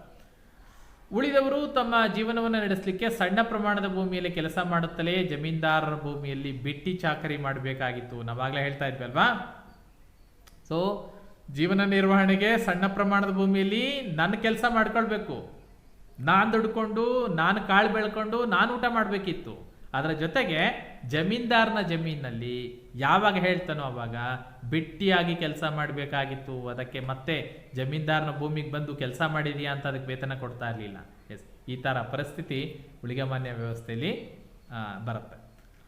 ಎಸ್, ಮೂರನೇ ಪರಿಣಾಮಗಳಿಗೆ ಬಂದರೆ ನೋಡಿ, ಪ್ರಜಾಪ್ರಭುತ್ವದ ಭಾಗವಾಗಿದ್ದ ಶಸ್ತ್ರಸಜ್ಜಿತ ಜನರು ಆಳುವ ವರ್ಗಗಳಿಂದ ಬರ್ತಾ ಇದ್ರು. ನೋಡಿ ಅರ್ಥ ಮಾಡ್ಕೊಳ್ಳಿ, ಪ್ರಜಾಪ್ರಭುತ್ವದ ಭಾಗವಾಗಿದ್ದಂತಹ ಶಸ್ತ್ರಸಜ್ಜಿತ ಜನರು ಆಳುವ ವರ್ಗಗಳಿಂದ ಬರ್ತಾ ಇದ್ರು. ಸೈನ್ಯ ಶಕ್ತಿಯಲ್ಲಿ ಅವರಿಗೆ ಏಕಸ್ವಾಮ್ಯ ಇರ್ತಾ ಇತ್ತು. ಅಂದ್ರೆ ಇಲ್ಲಿ ಶಸ್ತ್ರಾಸ್ತ್ರಗಳನ್ನ ಹೊಂದಿ ಅಧಿಕಾರ ವರ್ಗದಲ್ಲಿ ಏನಿರ್ತಾ ಇದ್ರು, ಇವರೆಲ್ಲ ಆಳುವ ವರ್ಗದಿಂದ ಅಂದ್ರೆ ಮೇಲ್ವರ್ಗದವರಿಗೆ ಮಾತ್ರ ಇವರಿಗೆ ಸೀಮಿತ ಆಗಿರ್ತಾ ಇತ್ತು. ಅವರು ಸೈನ್ಯದಲ್ಲಿ ಶಕ್ತಿಯಲ್ಲಿ ಏಕಸ್ವಾಮ್ಯವನ್ನು ಹೊಂದಿರ್ತಾ ಇದ್ರು, ಬಿಟ್ರೆ ಜನಸಾಮಾನ್ಯರಿಗೆ ಯಾವುದೇ ರೀತಿಯ ಅವಕಾಶಗಳಿರಲಿಲ್ಲ. ಹೀಗಾಗಿ ರಾಜಕೀಯ ಮತ್ತು ಆರ್ಥಿಕ ಶಕ್ತಿ ಮತ್ತು ಆರ್ಥಿಕ ಶಕ್ತಿ ಎರಡೂ ಆಳುವ ವರ್ಗದ ಕೈಯಲ್ಲೇ ಇತ್ತು. ಹಾಗಾಗಿ ಹಳ್ಳಿಗಳಲ್ಲಿ ನ್ಯಾಯ ಬಹುತೇಕ ಲಾರ್ಡ್ಸ್ಗಳ ಜಾಗೀರು ಕೋರ್ಟ್ಗಳಲ್ಲಿ ಇರ್ತಾ ಇತ್ತು. ಅಂದರೆ ರೈತರಿಗೆ ನ್ಯಾಯ ಕೂಡ ಮರೀಚಿಕೆಯಾಗಿತ್ತು. ಆಳುವ ವರ್ಗದವರು ಲಾರ್ಡ್ಸ್ಗಳ ಜಹಗೀರ್ ಕೋರ್ಟ್ಗಳಲ್ಲಿ ನ್ಯಾಯ ನಿರ್ಣಯ ಆಗ್ತಾ ಇದ್ದಿದ್ದರಿಂದ ಸಾಮಾನ್ಯವಾಗಿ ಸಹಜವಾಗಿ ರೈತರಿಗೆ ನ್ಯಾಯ ಸಿಗ್ತಾ ಇರಲಿಲ್ಲ. ಭೂಮಾಲೀಕರು ಮಿಲಿಟರಿ ಸೇವೆ ವಿಚಾರದಲ್ಲಿ ಹಿಡುವಳಿದಾರರ ಮೇಲೆ ಅವಲಂಬಿತರಾಗಿದ್ರು. ನೋಡಿ, ಇದು ಬಹಳ ಮುಖ್ಯ. ಯಾಕೆಂದ್ರೆ ಈ ಭೂಮಾಲೀಕರು ಏನಿದ್ರು, ಭೂಮಿಯ ಒಡೆಯರು, ಇವರಿಗೆ ಯಾವುದೇ ರೀತಿಯ ಮಿಲಿಟರಿ ಸೇವೆ ಬೇಕು ಅಂದಾಗ ಅವರು ಹಿಡುವಳಿದಾರರ ಮೇಲೆ ಅವಲಂಬಿತರಾಗಿದ್ರು. ಯಾಕೆಂದ್ರೆ ಆ ಸೇವೆಯನ್ನು ಒದಗಿಸ್ತಾ ಇದ್ದಂಥವ್ರು ಹಿಡುವಳಿದಾರರು. ಸೊ ಈಗೇನಾಗ್ತಾ ಹೋಗುತ್ತೆ ಅಂತಂದ್ರೆ, ಒಂದು ಹಂತದಲ್ಲಿ ಹಿಡುವಳಿದಾರರು ಆಳುವ ವರ್ಗವನ್ನ ನಿಯಂತ್ರಿಸ್ತಕ್ಕಂಥ ಸಾಮರ್ಥ್ಯವನ್ನು ಪಡ್ಕೊಳ್ತಾ ಹೋಗ್ತಾರೆ. ಅಂದ್ರೆ ಒಂದ್ ಕಡೆ ದೊರೆಯಿಂದ ಭೂಮಿಯನ್ನ ಹಂಚಿಕೆಯಾಗಿ ಪಡ್ಕೊಂಡಿದ್ದಂತಹ ದಣಿಗಳು, ಹಿಡುವಳಿದಾರರು, ಜಮೀನ್ದಾರರು ಅಂತ ಏನು ಕರಿತಾ ಇದ್ರು, ಆ ಜಮೀನ್ದಾರರು ಆಳುವ ವರ್ಗವನ್ನ ನಿಯಂತ್ರಿಸ್ತಾ ಹೋಗ್ತಾರೆ. ನೋಡಿ, ಇದರಿಂದ ಆಳುವ ವರ್ಗ ಮನಬಂದಂತೆ ಆಡಳಿತ ನಡೆಸುವುದಕ್ಕೆ ತೆರೆ ಬಿತ್ತು. ಯಾಕೆಂದ್ರೆ ಹಿಡುವಳಿದಾರರು ಸೈನ್ಯವನ್ನ ಒದಗಿಸ್ತಾ ಇದ್ರು, ಮಿಲಿಟರಿ ಸೇವೆಯನ್ನು ಒದಗಿಸ್ತಾ ಇದ್ರು. ಹಾಗಾಗಿ ಅವ್ರನ್ನ ನೆಗ್ಲೆಕ್ಟ್ ಮಾಡೋ ಆಗಿರ್ಲಿಲ್ಲ. ಸೊ ಹಿಡುವಳಿದಾರರು ದೊರೆಗಳನ್ನ ನಿಯಂತ್ರಿಸ್ತಕ್ಕಂಥ ಒಂದು ಹಂತಕ್ಕೆ ಬರ್ತಾರೆ. ಅಂದ್ರೆ ಎಲ್ಲೋ ಒಂದ್ ಕಡೆ ನಿರಂಕುಶ ಪ್ರಭುತ್ವ ಅಂತಕ್ಕಂಥದ್ದು ಹೋಗ್ಬಿಡತ್ತೆ. ಆಳುವ ದೊರೆಗಳು ಮನಬಂದಂತೆ ಅಧಿಕಾರ ನಡೆಸುವುದಕ್ಕೆ ತೆರೆ ಬೀಳ್ತು. ಸೊ ಸೈನ್ಯ ವ್ಯವಸ್ಥೆಯಲ್ಲೂ ಕೂಡ ಗಮನಾರ್ಹವಾದಂತಹ ಪ್ರಗತಿಪರ ಬದಲಾವಣೆಗಳಾಗುತ್ತೆ. ಒಂದಷ್ಟು ಬದಲಾವಣೆಗಳಾಗಲೇಬೇಕು ಕಾಲ ಕಳೆದಂತೆ. ಬಹಳ ಮುಖ್ಯವಾಗಿ ಈ 2 ಪಾಯಿಂಟ್ಗಳನ್ನು ಮುಖ್ಯವಾಗಿ ಬರೆಯಿರಿ. ಊಳಿಗಮಾನ್ಯ ಪದ್ಧತಿಯ ಪರಿಣಾಮಗಳು ಅಂತ ಬಂದಾಗ, ಈ ಹಿಂದೆ ಹೇಳಿದ್ವಲ್ಲಪ್ಪ, ಬಾರ್ಬೇರಿಯನ್ನರ ಅಟ್ಟಹಾಸ ಅಂತ. ಈ ಅಟ್ಟಹಾಸವನ್ನು ಮಟ್ಟ ಹಾಕಿದ್ದು ಊಳಿಗಮಾನ್ಯ ಪದ್ಧತಿ. ಊಳಿಗಮಾನ್ಯ ಪದ್ಧತಿ ಬಂದಿದ್ರಿಂದ ಏನಾಗುತ್ತೆ, ಬಾರ್ಬೇರಿಯನ್ನರ ಅಟ್ಟಹಾಸವನ್ನು ಮಟ್ಟ ಹಾಕುತ್ತೆ. ಇದ್ರ ಜೊತೆಗೆ ಬಹಳ ಮುಖ್ಯವಾಗಿ ಲಾಸ್ಟಲ್ಲಿ ಇದೆ ನೋಡಿ, ಪ್ರಮುಖವಾಗಿ ಮನುಷ್ಯ ತನ್ನ ಹಕ್ಕು ಬಾಧ್ಯತೆಗಳ ಹಾಗೂ ಕರ್ತವ್ಯಗಳನ್ನು ಈ ವ್ಯವಸ್ಥೆಯನ್ನು ಮನಗಂಡ. ಸೊ ಊಳಿಗಮಾನ್ಯ ವ್ಯವಸ್ಥೆ ಮನುಷ್ಯನ ಹಕ್ಕು ಬಾಧ್ಯತೆಗಳು ಏನು, ಯಾಕೆಂದರೆ ಇರೋದನ್ನು ಕಳ್ಕೊಂಡಾಗ ಅದ್ರ ಬೆಲೆ ಏನು ಅಂತ ಗೊತ್ತಾಗುತ್ತೆ. ಸೊ ಹಾಗಾಗಿ ಮನುಷ್ಯನ ಹಕ್ಕು ಬಾಧ್ಯತೆಗಳು ಮತ್ತು ಸಲ್ಲಿಸಬೇಕಾದ ಕರ್ತವ್ಯಗಳ ಪರಿಜ್ಞಾನ ಊಳಿಗಮಾನ್ಯ ವ್ಯವಸ್ಥೆಯ ಪದ್ಧತಿಯಿಂದ ನಮಗೆ ಅರ್ಥ ಆಗ್ತಾ ಹೋಗುತ್ತೆ. ಇದಲ್ಲದೆ ನೋಡಿ, ಇಂಗ್ಲೆಂಡ್, ಫ್ರಾನ್ಸ್ ಮತ್ತು ಜರ್ಮನಿಯಲ್ಲಿ ಸಾಹಿತ್ಯಿಕ ಬೆಳವಣಿಗೆಗಳು ಪ್ರೋತ್ಸಾಹ ದೊರೆಯಿತು ಅಂತ. ಎಸ್, 3 ರಾಷ್ಟ್ರಗಳನ್ನು ಮೆನ್ಷನ್ ಮಾಡ್ತಾ ಇದ್ದಾರೆ ನೋಡಿ, ಇಂಗ್ಲೆಂಡ್, ಫ್ರಾನ್ಸ್ ಮತ್ತು ಜರ್ಮನಿ. ಮಕ್ಕಳಿಗೆ ಗುರುತಿಸ್ತೀರಾ ನೋಡೋಣ. ಈ ಮ್ಯಾಪಲ್ಲಿ ಇಂಗ್ಲೆಂಡ್ ಎಲ್ಲಿದೆ, ಫ್ರಾನ್ಸ್ ಎಲ್ಲಿದೆ, ಜರ್ಮನಿ ಎಲ್ಲಿದೆ? ಇಂಗ್ಲೆಂಡ್, ಫ್ರಾನ್ಸ್ ಮತ್ತು ಜರ್ಮನಿ ಅಂತ 3 ಹೇಳ್ತಾ ಇದ್ದಾರೆ. ಎಲ್ಲಿದೆ ಇಂಗ್ಲೆಂಡ್? ಎಲ್ಲಿದೆ ಮಕ್ಕಳೇ? ನೋಡಿ, ಇಲ್ಲಿದೆಯಲ್ಲ, ಇದು ಇಂಗ್ಲೆಂಡ್ ಅಲ್ವಾ? ಇದೆ ತಾನೇ ಇಂಗ್ಲೆಂಡ್, ಯುನೈಟೆಡ್ ಕಿಂಗ್ಡಮ್ ಅಂತ ಇದೆ, ರೈಟ್. ಫ್ರಾನ್ಸ್ ಎಲ್ಲಿದೆ ಫ್ರಾನ್ಸು? ಇಲ್ಲಿ ಗ್ರೀನ್ ಕಲರ್ ಕಾಣಿಸ್ತಾ ಇದೆಯಲ್ಲ, ಇದು ಫ್ರಾನ್ಸ್. ನೋಡಿ, ಇದು ಯುರೋಪಿನ ಪ್ರಮುಖ ರಾಷ್ಟ್ರಗಳು, ರೈಟ್? ಇಂಗ್ಲೆಂಡ್, ಮತ್ತೊಂದು ಫ್ರಾನ್ಸ್. ಇನ್ನೊಂದು ಯಾವುದು? ಜರ್ಮನಿ. ಎಲ್ಲಿದೆ ಜರ್ಮನಿ? ಜರ್ಮನಿಯಲ್ಲಿದೆ ನೋಡಿ, ಫ್ರಾನ್ಸಿನ ಪೂರ್ವ ಭಾಗಕ್ಕಿದೆ, ಸಿಕ್ತಲ್ಲ? ಇದು ಜರ್ಮನಿ, ರೈಟ್? ಕಾಣಿಸ್ತಾ ಇದೆಯಲ್ಲ, ಇದು ಜರ್ಮನಿ. ಸೊ ಈ 3 ಪ್ರಮುಖ ರಾಷ್ಟ್ರಗಳು, ಯುರೋಪಿನ ಈ 3 ಪ್ರಮುಖ ರಾಷ್ಟ್ರಗಳಲ್ಲಿ ಸಾಹಿತ್ಯ ಬೆಳವಣಿಗೆ ಆಯಿತು. ಸೊ ಸಾಹಿತ್ಯ ಬೆಳವಣಿಗೆ ಪ್ರೋತ್ಸಾಹ ನೀಡುತ್ತೆ. ಯಾವಾಗ ಸಾಹಿತ್ಯ ಬೆಳವಣಿಗೆ ಆಗುತ್ತೆ, ಆವಾಗ ವಿಚಾರವಂತಿಕೆ ಶುರುವಾಗುತ್ತೆ, ಒಂದಷ್ಟು ಬದಲಾವಣೆಗಳು ಶುರುವಾಗುತ್ತೆ. ಸೊ ವಿಶೇಷವಾದ ಕೊಡುಗೆ ಅಂತಂದರೆ ನಿಯಮಾವಳಿಗಳ ರಚನೆ. ನಿಯಮಾವಳಿಗಳ ಮೂಲಕ ನೊಬೆಲ್ರು ತರಬೇತಿಯನ್ನು ಪಡ್ಕೊಂಡ್ರು. ಅಂದರೆ ದೊರೆಗಳು ನೊಬೆಲ್ರಿಗೆ ತರಬೇತಿಯನ್ನು ಕೊಟ್ಟರೆ, ನೊಬೆಲ್ರು ಕೆಳ ಹಂತದವರಿಗೆ ತರಬೇತಿಯನ್ನು ಕೊಡ್ತಾ ಹೋಗ್ತಾರೆ. ಆ ಮೂಲಕ ಒಂದಷ್ಟು ಬದಲಾವಣೆಗಳು ಬರುತ್ತೆ. ಸೊ ಇದರಿಂದ ನೊಬೆಲ್ರು ಮಹಿಳೆಯರ, ಅಶಕ್ತರ ಮತ್ತು ಕ್ರೈಸ್ತ ಧರ್ಮದ ರಕ್ಷಕರಾದರು. ಸೊ ನೆಕ್ಸ್ಟ್, ಊಳಿಗಮಾನ್ಯ ವ್ಯವಸ್ಥೆ ಹೊಸ ನಗರಗಳ ವ್ಯವಸ್ಥೆಯನ್ನು ಕ್ರಮೇಣ ಸೃಷ್ಟಿ ಮಾಡ್ತಾ ಹೋಗುತ್ತೆ. ಅಲ್ಲಿವರೆಗೂ ಅಂಧಕಾರದಲ್ಲಿದ್ದಂತಹ ಊಳಿಗಮಾನ್ಯ ವ್ಯವಸ್ಥೆ ಮಧ್ಯಯುಗ ಹೊಸ ನಗರ ವ್ಯವಸ್ಥೆಯನ್ನು ಸೃಷ್ಟಿ ಮಾಡ್ಕೊಳ್ಳಿಕ್ಕೆ ಸಾಧ್ಯ ಆಗುತ್ತೆ. ಜೊತೆಗೆ ವ್ಯಾಪಾರ ಕರಕುಶಲ ಕೇಂದ್ರಗಳಾಗ್ತವೆ. ಯಾವು ಊಳಿಗಮಾನ್ಯ ವ್ಯವಸ್ಥೆಯ ಕೇಂದ್ರಗಳಾಗಿದ್ವು, ಏನು ಹೊಸ ನಗರಗಳು ಸೃಷ್ಟಿಯಾಗುತ್ತೆ. ಈ ಹೊಸ ನಗರಗಳು ವ್ಯಾಪಾರ ಕರಕುಶಲಿಯ ಕೇಂದ್ರಗಳಾಗ್ತವೆ. ಹೊಸ ವ್ಯಾಪಾರಿ ಸಂಘಗಳು ಅಸ್ತಿತ್ವಕ್ಕೆ ಬರುತ್ತೆ. 14ನೇ ಶತಮಾನದ ವೇಳೆಗೆ ಹೆಚ್ಚೆಚ್ಚು ಬಡ ರೈತರು ಕೃಷಿಯಿಂದ ಪ್ರಮೋಟ್ ಆಗ್ತಾರೆ, ವ್ಯಾಪಾರ ವಹಿವಾಟುಗಳನ್ನು ನಡೆಸಲಿಕ್ಕೆ ಶುರು ಮಾಡ್ತಾರೆ. ಸೊ ಈ ವ್ಯವಸ್ಥೆ ಪರಿಣಾಮದಿಂದ ಉನ್ನತ ಪ್ರಭುವರ್ಗ ಹುಟ್ಟಿಕೊಳ್ತು. ನೋಡಿ, ಇದು ಬಹಳ ಮುಖ್ಯ. ಊಳಿಗಮಾನ್ಯ ವ್ಯವಸ್ಥೆಯ ಪರಿಣಾಮಗಳಲ್ಲಿ ಊಳಿಗಮಾನ್ಯ ವ್ಯವಸ್ಥೆಯ ಪರಿಣಾಮದಿಂದ ಉನ್ನತ ಪ್ರಭುವರ್ಗ ಹುಟ್ಟಿಕೊಳ್ತು. ಸೊ ಈ ಪ್ರಭುವರ್ಗ ಏನು ಮಾಡುತ್ತೆ, ಹಿಡುವಳಿದಾರರು ಮತ್ತು ನೊಬೆಲರ ನಡುವೆ ವಾದ ವಿವಾದಗಳು ಆರಂಭ ಆಗುತ್ತೆ. ಸೊ ನೋಡ್ತಾ ಇದ್ದೀರಾ, ಮೊದಲನೇದಾಗಿ ಪ್ರಭುವರ್ಗ ಇದೆ, ಅವ್ರ ಕೆಳಗಡೆ ನೊಬೆಲ್ರಿದ್ದಾರೆ, ಅವ್ರ ಕೆಳಗಡೆ ನೈಟ್ಸ್ ಇದ್ದಾರೆ, ಅವ್ರ ಕೆಳಗಡೆ ಜೀತದಾಳುಗಳು ಇರ್ತಕ್ಕಂಥದ್ದನ್ನು ಗಮನಿಸ್ತೀವಿ. ಸೊ ಇಲ್ಲೇನಾಗುತ್ತೆ, ಪ್ರಭುವರ್ಗ ಮತ್ತು ಹಿಡುವಳಿದಾರರ ನಡುವೆ ಪ್ರಭುವರ್ಗ, ಹಿಡುವಳಿದಾರರು ಮತ್ತು ನೊಬೆಲರ ನಡುವೆ ವಾದ ವಿವಾದಗಳು ಶುರುವಾಗುತ್ತೆ. ಯಾಕೆಂದರೆ ಪ್ರಭುವರ್ಗದವರು ಹಿಡುವಳಿಗಳನ್ನು ಅವರಿಗೆ ಕೊಟ್ಟಿದ್ರು ಕೂಡ ಮಿಲಿಟರಿ ವಿಚಾರಕ್ಕೆ ಬಂದಾಗ ಪ್ರಭುಗಳನ್ನೇ ನಿಯಂತ್ರಿಸುವಷ್ಟು ಮಟ್ಟಿಗೆ ಹಿಡುವಳಿದಾರರು ಮತ್ತು ನೊಬೆಲರು ಬೆಳೆದಿರ್ತಾರೆ. ಹಾಗಾಗಿ ವಾದ ವಿವಾದಗಳು ಶುರುವಾಗುತ್ತೆ. ಈ ಬಿಕೆಟ್ನಿಂದ ಊಳಿಗಮಾನ್ಯ ಒಪ್ಪಂದಗಳು ಮುರಿದು ಬೀಳಲಿಕ್ಕೆ ಶುರುವಾಗುತ್ತೆ. ಎಲ್ಲಿವರೆಗೂ ಎಲ್ಲವನ್ನೂ ಒಪ್ಕೊಂಡು ಹೋಗ್ತಾರೋ ಅಲ್ಲಿವರೆಗೂ ಯಾವ ತೊಂದರೆನೂ ಇರಲ್ಲ.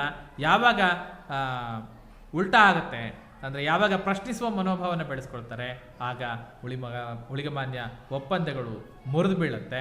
ಕೆಲವೊಮ್ಮೆ ದಣಿಗಳು ಆಳುವ ದೊರೆಗಳಿಗೇ ಪೈಪೋಟಿ ನೀಡಲು ಆರಂಭಿಸಿದ್ರು. ಸೊ ನೋಡಿ, ಇದು ಬಹಳ ಮುಖ್ಯ ಅಲ್ವಾ? ದಣಿಗಳು ಆಳುವ ದೊರೆಗೆ ಪೈಪೋಟಿ ನೀಡಿದ್ರು ಅಂತ ಹೇಳಿದ್ರೆ ಆ ಮಟ್ಟಿಗೆ ದೊರೆಗಳು ಬೆಳ್ಕೊಂಡಿರ್ತಾರೆ.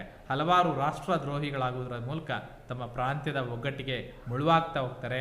ಸೊ ಎಲ್ಲ ಕಾರಣಗಳಿಂದಾಗಿ ಊಳಿಗಮಾನ್ಯ ವ್ಯವಸ್ಥೆ ಒಂದು ಹಂತಕ್ಕೆ ಬಂದು ತಲುಪುತ್ತೆ. ಸೊ ನ್ಯಾಯಾಂಗ ವ್ಯವಸ್ಥೆಯಲ್ಲೂ ಕೂಡ ಸಮಾನತೆ ಇರದೆ ದೋಷಯುಕ್ತವಾಗಿತ್ತು, ನ್ಯಾಯ ಮಾತ್ರ ಸಿಗ್ತಾ ಇರಲಿಲ್ಲ ಬಿಡಿ. ಸೊ ಇವೆಲ್ಲಕ್ಕೂ ಮಿಗಿಲಾಗಿ ಚರ್ಚ್ ಮತ್ತು ರಾಜ್ಯಗಳ ನಡುವೆ ಕಲಹಗಳು ಏರ್ಪಡ್ತಾ ಹೋಯಿತು. ಚರ್ಚುಗಳು ಮತ್ತು ರಾಜ್ಯಗಳ ನಡುವೆ ಕಲಹಗಳು ಏರ್ಪಡ್ತಾ ಇತ್ತು. ಒಂದಷ್ಟು ವ್ಯವಸ್ಥೆ ಸಂಪೂರ್ಣವಾಗಿ ಹದಗೆಟ್ಟು ಹೋದಂತಹ ಸಂದರ್ಭದಲ್ಲಿ ಉಳಿಗಮಾನ್ಯ ಪದ್ಧತಿ ಅವನತಿಯ ಹಾದಿಯನ್ನ ಹಿಡಿಯುತ್ತೆ. ಸೊ ಹಾಗಾದ್ರೆ ಉಳಿಗಮಾನ್ಯ ವ್ಯವಸ್ಥೆಯ ಅವನತಿಗೆ ಕಾರಣಗಳೇನು ಅಂತ ನೋಡ್ತಾ ಹೋಗೋದಾದ್ರೆ ಪ್ರಮುಖವಾಗಿ 4 ಕಾರಣಗಳು ಬರುತ್ತೆ ಮಕ್ಕಳೇ. ಯಾವ ಅಂಶಗಳು ಉಳಿಗಮಾನ್ಯ ವ್ಯವಸ್ಥೆಯ ಅವನತಿಗೆ ಕಾರಣ ಆಯಿತು ಅಂದರೆ ಬಹಳ ಮುಖ್ಯವಾಗಿ ಮೊದಲನೇ ಪಾಯಿಂಟ್ ನೋಡಿ, 14ನೇ ಶತಮಾನದ ಮಧ್ಯಭಾಗದಲ್ಲಿ ಯುರೋಪಿನಾದ್ಯಂತ ಸಂಭವಿಸಿದ ವ್ಯಾಧಿ, ಅದೊಂದು ರೋಗ. ಸುಮಾರು 3.5 ಕೋಟಿ ಜನ ಅಂದರೆ ಒಟ್ಟು ಜನಸಂಖ್ಯೆಯ 1/3 ಭಾಗ ಸಾವಿನ ಕೂಪಕ್ಕೆ ತಳ್ಳಲ್ಪಟ್ಟರು. ಇದನ್ನು ಚರಿತ್ರೆಯಲ್ಲಿ ಬ್ಲ್ಯಾಕ್ ಡೆತ್ ಅಂತ ಕರೀತಾರೆ. ಸೊ ಯುರೋಪಿನ ಚರಿತ್ರೆಯಲ್ಲೇ ಬ್ಲ್ಯಾಕ್ ಡೆತ್ ಏನು ಕಂಡು ಬಂತು ಮಧ್ಯಯುಗದಲ್ಲಿ. ಸೊ ಈ ಸಂದರ್ಭದಲ್ಲಿ 3.5 ಕೋಟಿ ಅಂದರೆ ಒಟ್ಟು ಜನಸಂಖ್ಯೆ, ಯುರೋಪಿನ ಒಟ್ಟು ಜನಸಂಖ್ಯೆಯ 1/3 ಜನ ಸಾವಿಗೀಡಾದರು. ಸೊ ಇದು ಉಳಿಗಮಾನ್ಯ ವ್ಯವಸ್ಥೆ ಅವನತಿಗೆ ಕಾರಣಗಳಲ್ಲಿ ಮೊದಲನೇದು. ಯಾಕೆಂದ್ರೆ ಸಾವಿಗೀಡಾದವರು ಹೆಚ್ಚಾಗಿ ರೈತರೇ ಆಗಿದ್ರು. ಸೊ ಹಾಗಾಗಿ ಭೂಮಿಯಲ್ಲಿ, ಹಿಡುವಳಿ ಭೂಮಿಯಲ್ಲಿ ದುಡಿತಕ್ಕಂಥ ವರ್ಗ ಇರಲಿಲ್ಲ. ಹಾಗಾಗಿ ಉಳಿಗಮಾನ್ಯ ವ್ಯವಸ್ಥೆ ಅವನತಿಯ ಹಾದಿಯನ್ನು ಹಿಡಿಯುತ್ತೆ. ಎರಡನೇದಾಗಿ ನಂತರ ಪ್ಲೇಗ್ ರೋಗ ಪದೇ ಪದೇ ಬಂದಿದ್ರಿಂದ ಪರಿಸ್ಥಿತಿ ತೀವ್ರವಾಗಿ ಹದಗೆಡ್ತಾ ಹೋಯಿತು. ಒಂದು ಬ್ಲ್ಯಾಕ್ ಡೆತ್ತು, ಮತ್ತೊಂದೇದು ಪ್ಲೇಗ್ ರೋಗ ಪದೇ ಪದೇ ಕಾಣಿಸ್ಕೊಂಡಿದ್ರಿಂದಾಗಿ ಸಾವು ನೋವು ಹೆಚ್ಚಾಗ್ತಾ ಹೋಗುತ್ತೆ. ಹಾಗಾಗಿ ಉಳಿಗಮಾನ್ಯ ವ್ಯವಸ್ಥೆ ಅವನತಿ ಆಯಿತು. ಸೊ ಮೂರನೇದು ಬ್ಲ್ಯಾಕ್ ಡೆತ್ ನಂತರ ಶ್ರಮಿಕರ ಕೊರತೆ ಆಯಿತು. ಹಾಗಾಗಿ ರೈತರು ಪ್ರಬಲರಾದರು. ಸೊ ಭೂಮಿಯಲ್ಲಿ ದುಡಿಮೆ ಮಾಡ್ತಾ ಇದ್ದಂಥ ಶ್ರಮಿಕರ ಕೊರತೆ ಎದುರಾಯಿತು. ರೈತರು ಇರಲಿಲ್ಲ, ರೈತರ ಸಂಖ್ಯೆ ಕಡಿಮೆ ಆಗಿದ್ರಿಂದ ರೈತರು ಪ್ರಬಲರಾಗ್ತಾರೆ. ಯಾವಾಗ ರೈತರು ಪ್ರಬಲರಾಗ್ತಾರೆ ಅದಕ್ಕೆ ಪ್ರತಿಯಾಗಿ ಜಮೀನ್ದಾರರು ಕೂಡ ಸಾಂಪ್ರದಾಯಿಕ ಕರ್ತವ್ಯವನ್ನು ಇನ್ನಷ್ಟು ಕಠಿಣಗೊಳಿಸಿ ರೈತರ ಮೇಲೆ ಹೇರಲಿಕ್ಕೆ ಶುರು ಮಾಡ್ತಾರೆ. ಸೊ ಹಾಗಾಗಿ ಏನಾಗುತ್ತೆ, ಸಾಮಾಜಿಕ ಸ್ಫೋಟ ಪರಿಸ್ಥಿತಿ ನಿರ್ಮಾಣ ಆಗುತ್ತೆ. ಎಲ್ಲಿವರೆಗೂ ತಾಳ್ಕೊಂಡಿರ್ತಾರೆ ರೈತರು ಅಲ್ವಾ. ಸೊ ಆಗೇನಾಗುತ್ತೆ, ಪರಸ್ಪರ ಪರ ವಿರುದ್ಧ ಶುರುವಾಗ್ತಾ ಹೋದಾಗ ಯುರೋಪಿನಾದ್ಯಂತ ದಂಗೆಗಳು ವ್ಯಾಪಕವಾಗಿ ಬೆಳೆಯುತ್ತೆ. ಸೊ ಇದರ ಪರಿಣಾಮ ಏನಾಗುತ್ತೆ, ಉಳಿಗಮಾನ್ಯ ವ್ಯವಸ್ಥೆ ಪತನ ಹೊಂದ್ಬಿಟ್ಟು ಬಂಡವಾಳ ವ್ಯವಸ್ಥೆ ಬೆಳವಣಿಗೆಗೆ ದಾರಿ ಮಾಡಿಕೊಡ್ತು. ಸೊ ನೋಡಿರಲ್ಲ ಮಕ್ಕಳೇ, ಪ್ರಮುಖವಾಗಿ ಉಳಿಗಮಾನ್ಯ ವ್ಯವಸ್ಥೆ ಅಂದ್ರೇನು, ಆ ವ್ಯವಸ್ಥೆ ಹೇಗಿತ್ತು, ಉಳಿಗಮಾನ್ಯ ವ್ಯವಸ್ಥೆಯನ್ನು ಕುರಿತು ಬರೆಯಿರಿ ಅಂದರೆ ಏನೆಲ್ಲ ಇತ್ತು ಅದನ್ನು ಬರಿತಾ ಹೋಗಬೇಕಾಗತ್ತೆ. ಉಳಿಗಮಾನ್ಯ ವ್ಯವಸ್ಥೆಯ ಪರಿಣಾಮಗಳೇನೋ ಆಯಿತು ಅಂತ ಹೇಳಿದ್ರೆ ಅದಕ್ಕೆ ಪಾಯಿಂಟ್ಗಳನ್ನು ನೋಡಿದ್ದೀವಿ. ಜೊತೆಗೆ ಉಳಿಗಮಾನ್ಯ ವ್ಯವಸ್ಥೆಯ ಅವನತಿ ಹೇಗಾಯಿತು, ಅವನತಿಗೆ ಕಾರಣಗಳನ್ನು ಈಗ ತಾನೇ ಹೇಳಿ. ಜೊತೆಗೆ ಮಧ್ಯಯುಗ, ಅಂಧಕಾರ ಯುಗ ಯಾವಾಗಿತ್ತು, ಯಾಕೆ ಅಂಧಕಾರ ಯುಗ ಕಂಡು ಬಂತು, ಯಾವುದು ಮಧ್ಯಯುಗ, ಅದರ ಅವಧಿ ಏನು, ಸೊ ಎಲ್ಲ ಅಂಶಗಳನ್ನು ನಾವು ಇವತ್ತಿನ ತರಗತಿಯಲ್ಲಿ ಅಭ್ಯಾಸ ಮಾಡಿ. ಸೊ ಮುಂದಿನ ತರಗತಿಯಲ್ಲಿ ಮತ್ತೊಂದು ಹೊಸ ಪಾಠದೊಂದಿಗೆ ಮತ್ತೆ ನಿಮ್ಮನ್ನು ಭೇಟಿ ಮಾಡೋಣ ವಿದ್ಯಾರ್ಥಿಗಳೇ. ಅಲ್ಲಿವರೆಗೂ ಶುಭ ದಿನ.